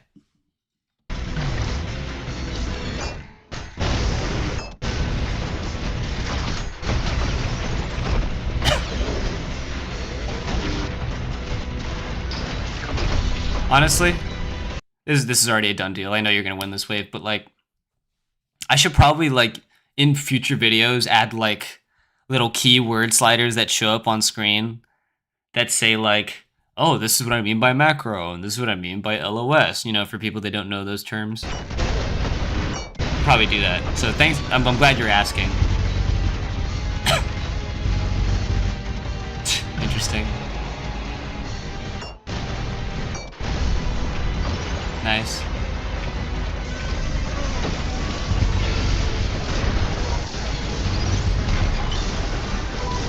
Alright.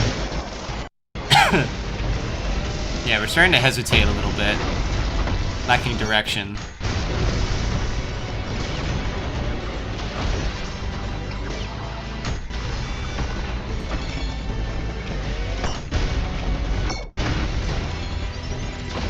Pretty much a done deal. Alright.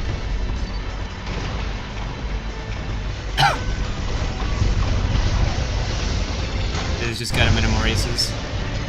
Yeah, easy. Okay, let's see this one.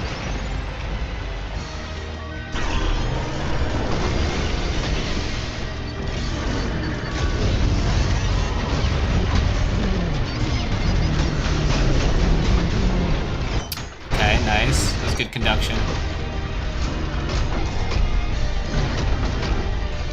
Oof. Yeah, you definitely want to kill a hideous mass before the answers. He is sanded. You need to get out. Oh my wow.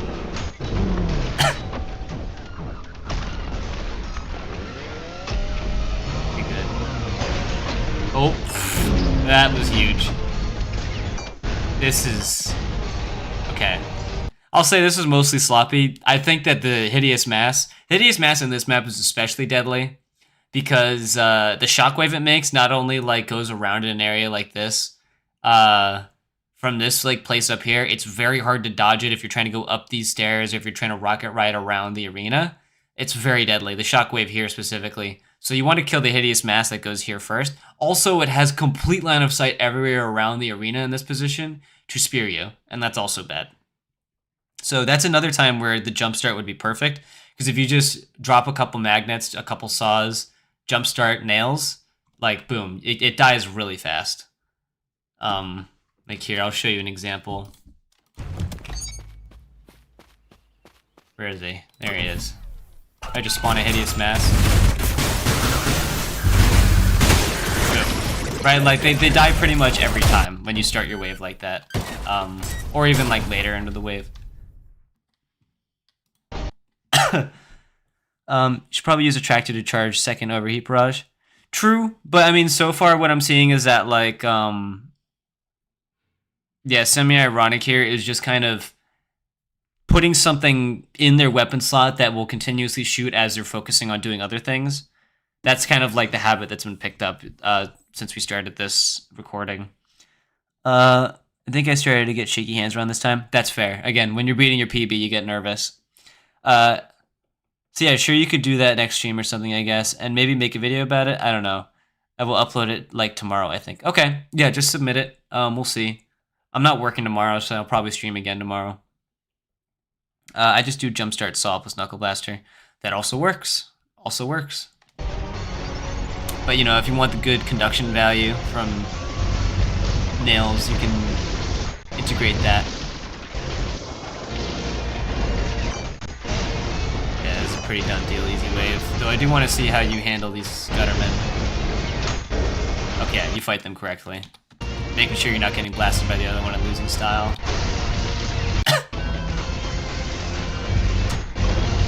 Another Mind Flayer Gunman wave. These are very common. Don't feel bad or lucky for having these waves. These happen a lot.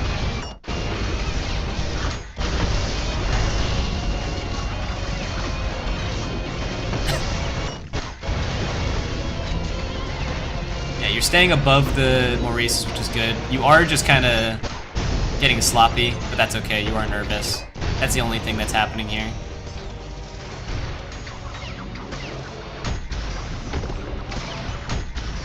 Nice. Very good. Interesting song just came on. This is a special map. This is a very special map. Yeah, this is where you want to be. You want to be off the map most of the time in this map.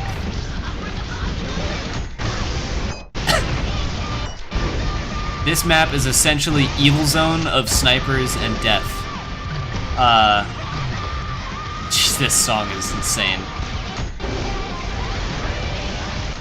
Okay, you played this map pretty well.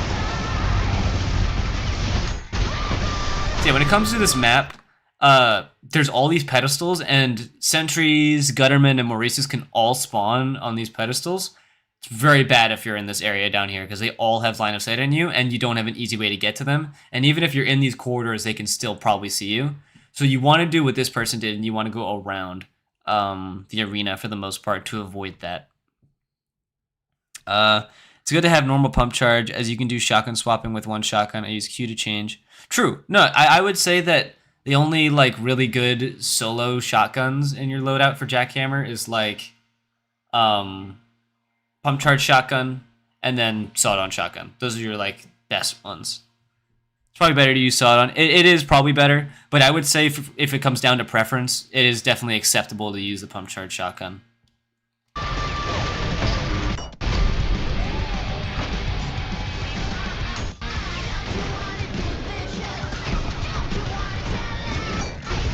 Yeah, when it comes to the core eject shotgun, I would say, like, there's hardly any preference involved in that. Oh, okay, this is a heavy wave. Got some more mind flayers now. Alright, this is not good. Dealing with, I don't know how many mind flayers. Okay, it was just the one. Never mind. Yeah, you're doing mostly fine here. There you are trying to use your E-rail like it's a cannonball.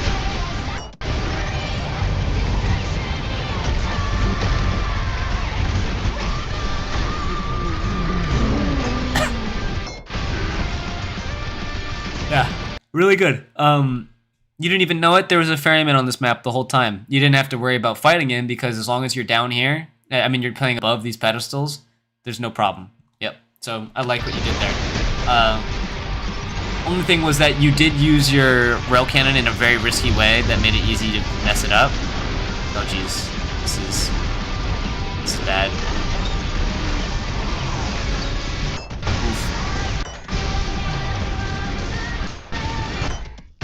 I can tell you had a hard time killing those virtues.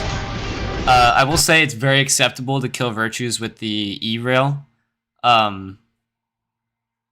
Definitely okay to do that. You just kind of missed a lot of things, which is just down to nerves. Yeah, this is the position you wanted to be in, though, was where you could fight all these guys up on the pedestals.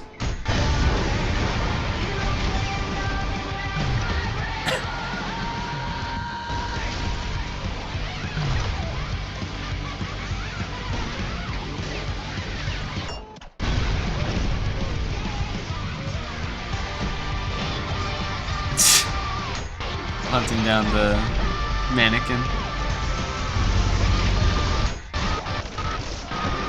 I didn't hear anything crazy spawn.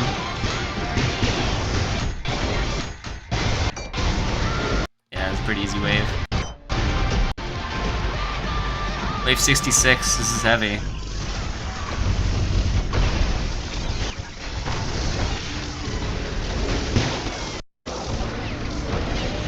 Yeah, as you can see, your conduction's starting to fall off a bit. You kind of killed a lot of fodder in this area, but there's all the rest of the enemies are over here because they're so slow. You definitely want to focus on using the jump start more if you really like conduction. Yeah, you can see the shaky hand. Yeah, I can see it too. It's okay. I was very shaky when I was getting my PVs too.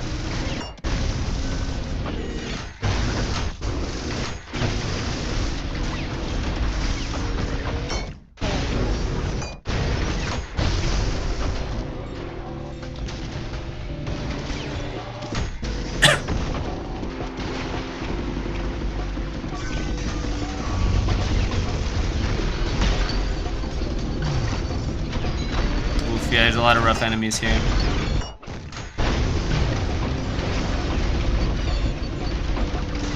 Yeah, when it comes to virtues, I will say, sometimes it's better if you know you can't easily get to one of them, and there's other enemies threatening you, like these sentries over here, the Radiant one. It's better sometimes to just go down, drop down here, use a rocket ride, and just play around over to this area.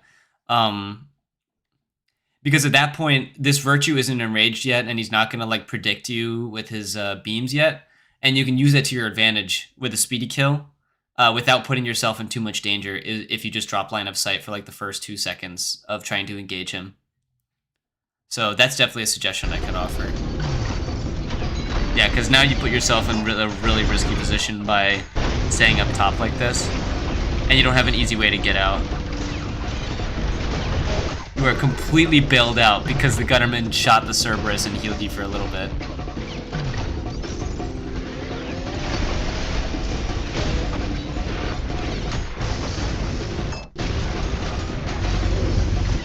You are doing some light arm swapping.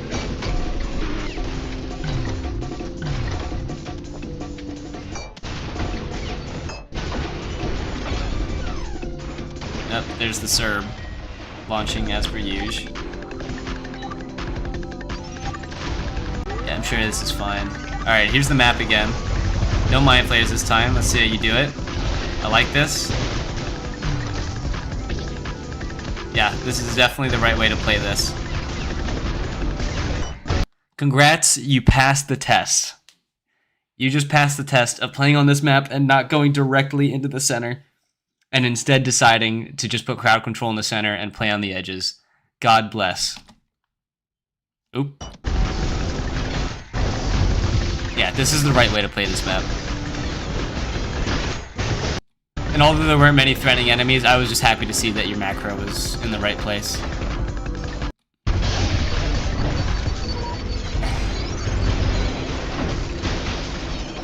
Alright, yep, playing off the map, trying to avoid sentries. In this position, I would try to ignore the Mind Flayer. I don't think you have what it takes to dogfight this guy. Yeah. And these times when you're getting your PB and you know you're very nervous, you probably want to go kill this guy, to tell you the truth. Kill this guy, that guy. Those guys are just like perfect in positions where you can just punch them off their pedestals and kill them instantly. And then that would make the Mind Flayer fight a lot easier because you can be on the stage where she's most vulnerable. But sometimes you can take the dogfight. It's just a risk. Because, you know, a lot of times she can, you know, yeah, dodge your whiplashes like that. Or she can teleport on top of your rockets and make it a living hell to ride around.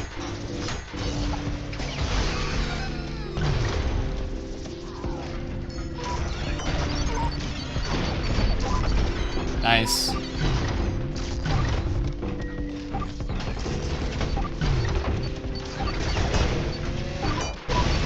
Nice. Interesting. Alright, but yeah, I'm sure we all know where this is going.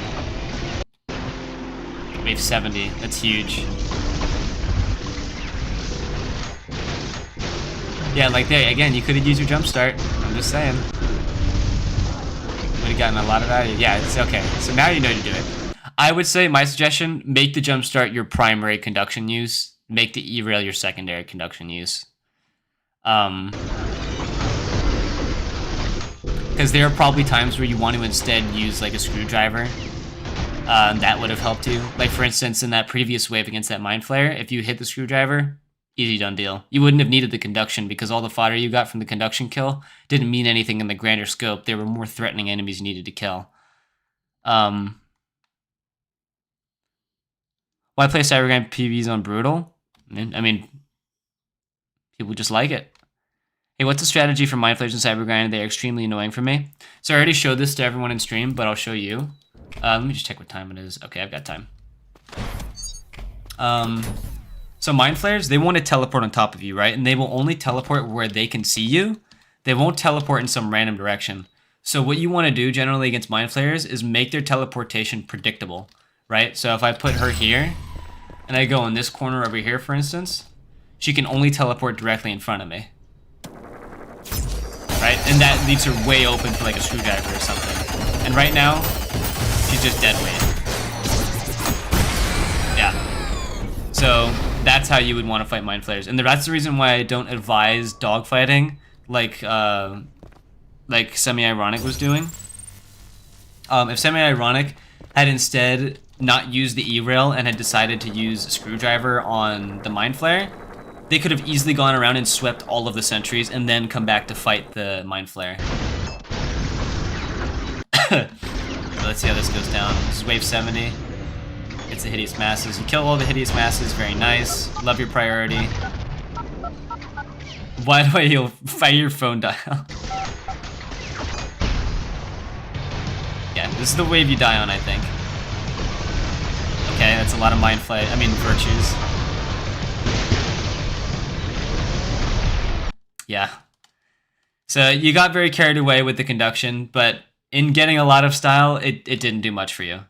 And again, that's why I suggest using the screwdriver, because while using the E-rail here gave you a lot of value, gave you a lot of style, healed you up a lot, gave you a parry, even your full health, you should have no problems at all. Although you did miss out on some healing because you dashed past it and some of the enemies were sanded. Even still, if you, for instance, instead threw a screwdriver on the Cerberus or the Gutterman, you could have just, you know, had no problems fighting the more important enemies like the virtues that show up here, right? Worst case scenario, you just go back to your screwdriver target and heal the full, or you go out to the sides, right? You have your style upkeep going, and you can just kill these virtues without having to worry about these, like, you know, enemies that aren't going to do anything to you, like Cerberus and Gutterman, for instance. The Stalkers are annoying. Obviously, you want to deal with them, but the nice thing about fighting Cerberus, if you can know they're there, Cerberus, when they do their slam attack with their feet, and this happens for any enemy that can do a slam attack, they will push up Stalkers. Hold on, let me find the Stalker. Yeah, so if you get close enough to a Cerb, to some degree, if he does a slam attack, okay, he's not going to do it. He doesn't feel like doing it today. There you go. Actually, am I wrong about that? No, I think I'm getting the slams mixed up. It's the insert slams, I think.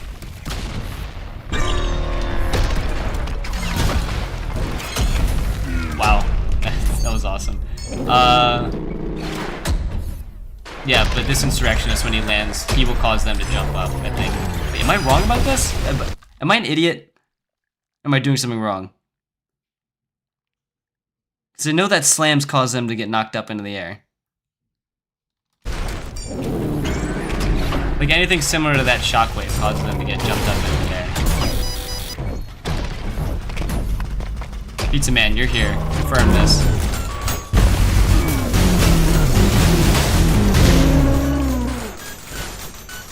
Think it might be the gray shockwave? Yeah, like what though? Like, cause I know what happens. I guess, yeah, like Gutterman probably, yeah. Okay, yeah, here's what it is.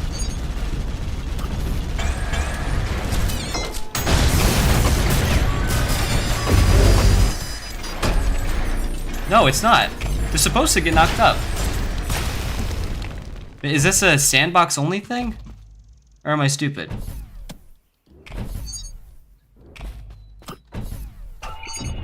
Because I know sentries get knocked up at least.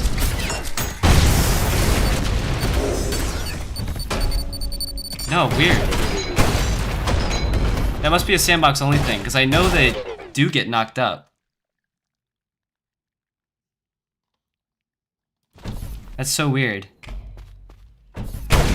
Literally in my own video, they get knocked up. I literally feature them.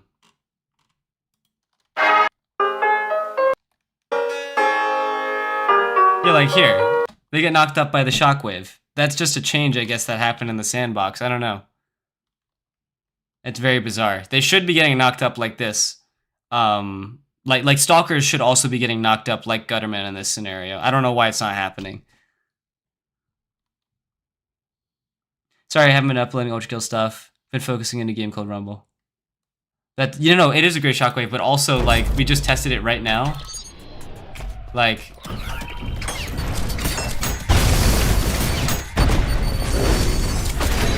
You're not getting knocked up by the gray shockwave.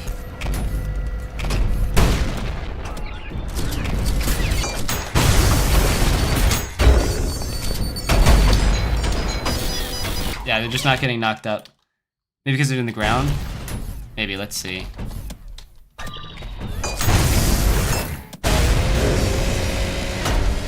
No, it's just a... I guess that's just a bug. It might just be a bug for the sandbox, honestly. That's so weird. Yeah, like here they're getting knocked up by the gray shockwave.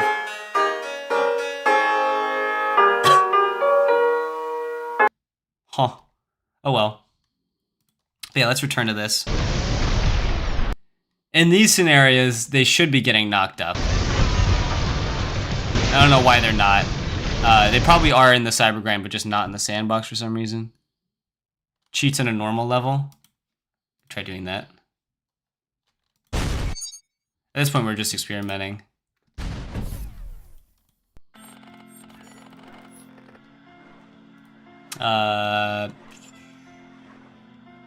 Let's go here, I guess. There's a stalker here, right?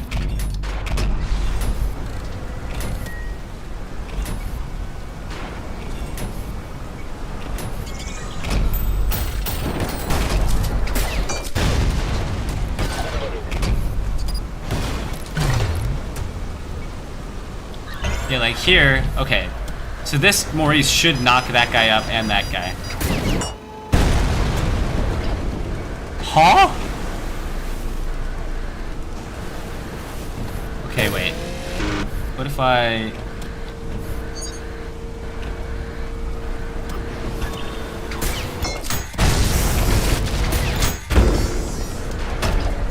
Huh? What is happening? This is not normal. Okay, wait, but what if I put a Cerberus in here then?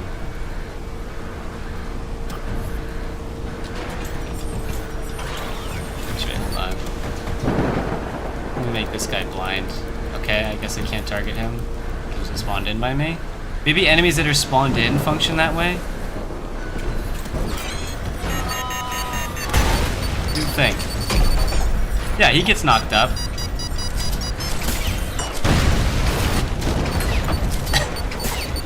That's very bizarre. You think the hideous masses do? Yeah, at this point we're just experimenting because this is totally weird. Where are they? Okay, please don't die. No, they don't.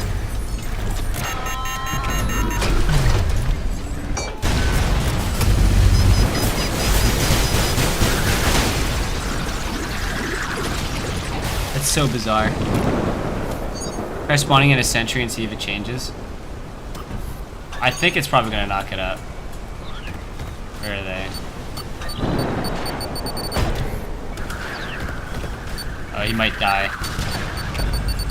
Come on, man, stop. Yeah, he gets knocked up.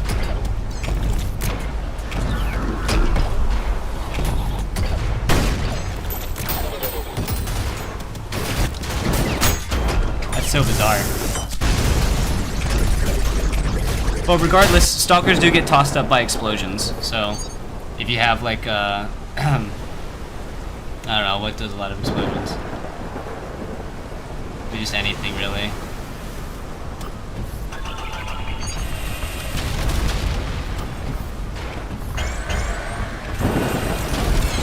Yeah, like that. They get knocked up by explosions anyway, and at that point they can't do anything. Unless they take fall damage.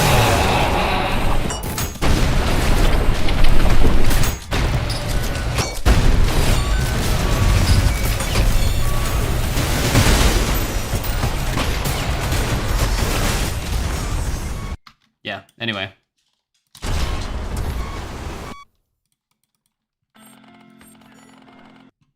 But yeah, let's do a quick recap of all my tips, I guess.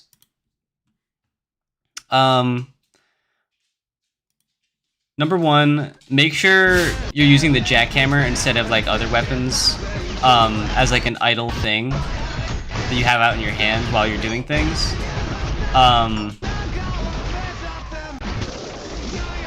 As well, try to preserve your E-rail, because your E-rail is using it early is probably what gets you like in really dangerous positions. If you can instead use like a screwdriver, you'll probably be way better off in like waves with mind flayers or insurrectionists sometimes. The right combination of enemies can definitely hurt you if you just have the same process for how you deal with everything. So that's my second tip. Another tip would be don't try dogfighting mind flayers. Try to adjust your priority for certain enemies. you definitely focus a lot on the combo, when in reality you should be focusing on, like, say, the virtues that spawn on this wave that you died on. Like, you know they're there because you see all these things here. And you react too late. So if these guys had died first, your conduction combo would have been a lot more potent and a lot less risky. So yeah, those are my suggestions. Other than that, I mean, you were just nervous, and, you know, some combos are a bit sloppy. It's whatever. Happens to the best of us. I'm not going to make you feel bad for getting a few things wrong sometimes, you know? And I'm really happy you played this map correctly. This one, I think. No, which one is it? You know which one I'm talking about. Thanks for your viewing. I just kind of played over and over to get into PBs, so a technical review is great insight. Of course. Yeah, from the view count on that video, not a lot of people did watch it. What video?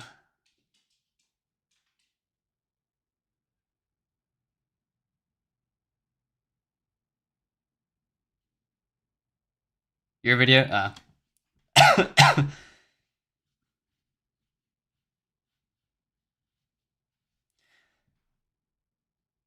Well, yeah, there's another Cybergrind review.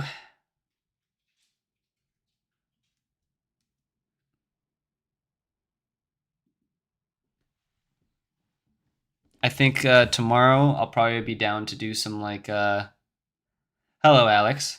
I'll probably be down to do some, like, multiplayer ULTRAKILL with some viewers and stuff like that. There's an out-of-context explanation for a YouTuber who plays Rumble. Oh. Oh, compilation. But yeah. I hope you guys enjoyed this review. I don't know if I'll turn these into a video. I'm just kind of enjoying doing these in a stream. I'll potentially just, like, take the ones that I think were the most insightful and turn those into videos. But yeah. I hope you guys enjoyed. Tomorrow, probably stream again, and then we'll probably do some multiplayer ULTRAKILL. I'll show you guys how to set that up. Yeah, I think I'm probably going to go and rest before work. So, take it easy, everyone.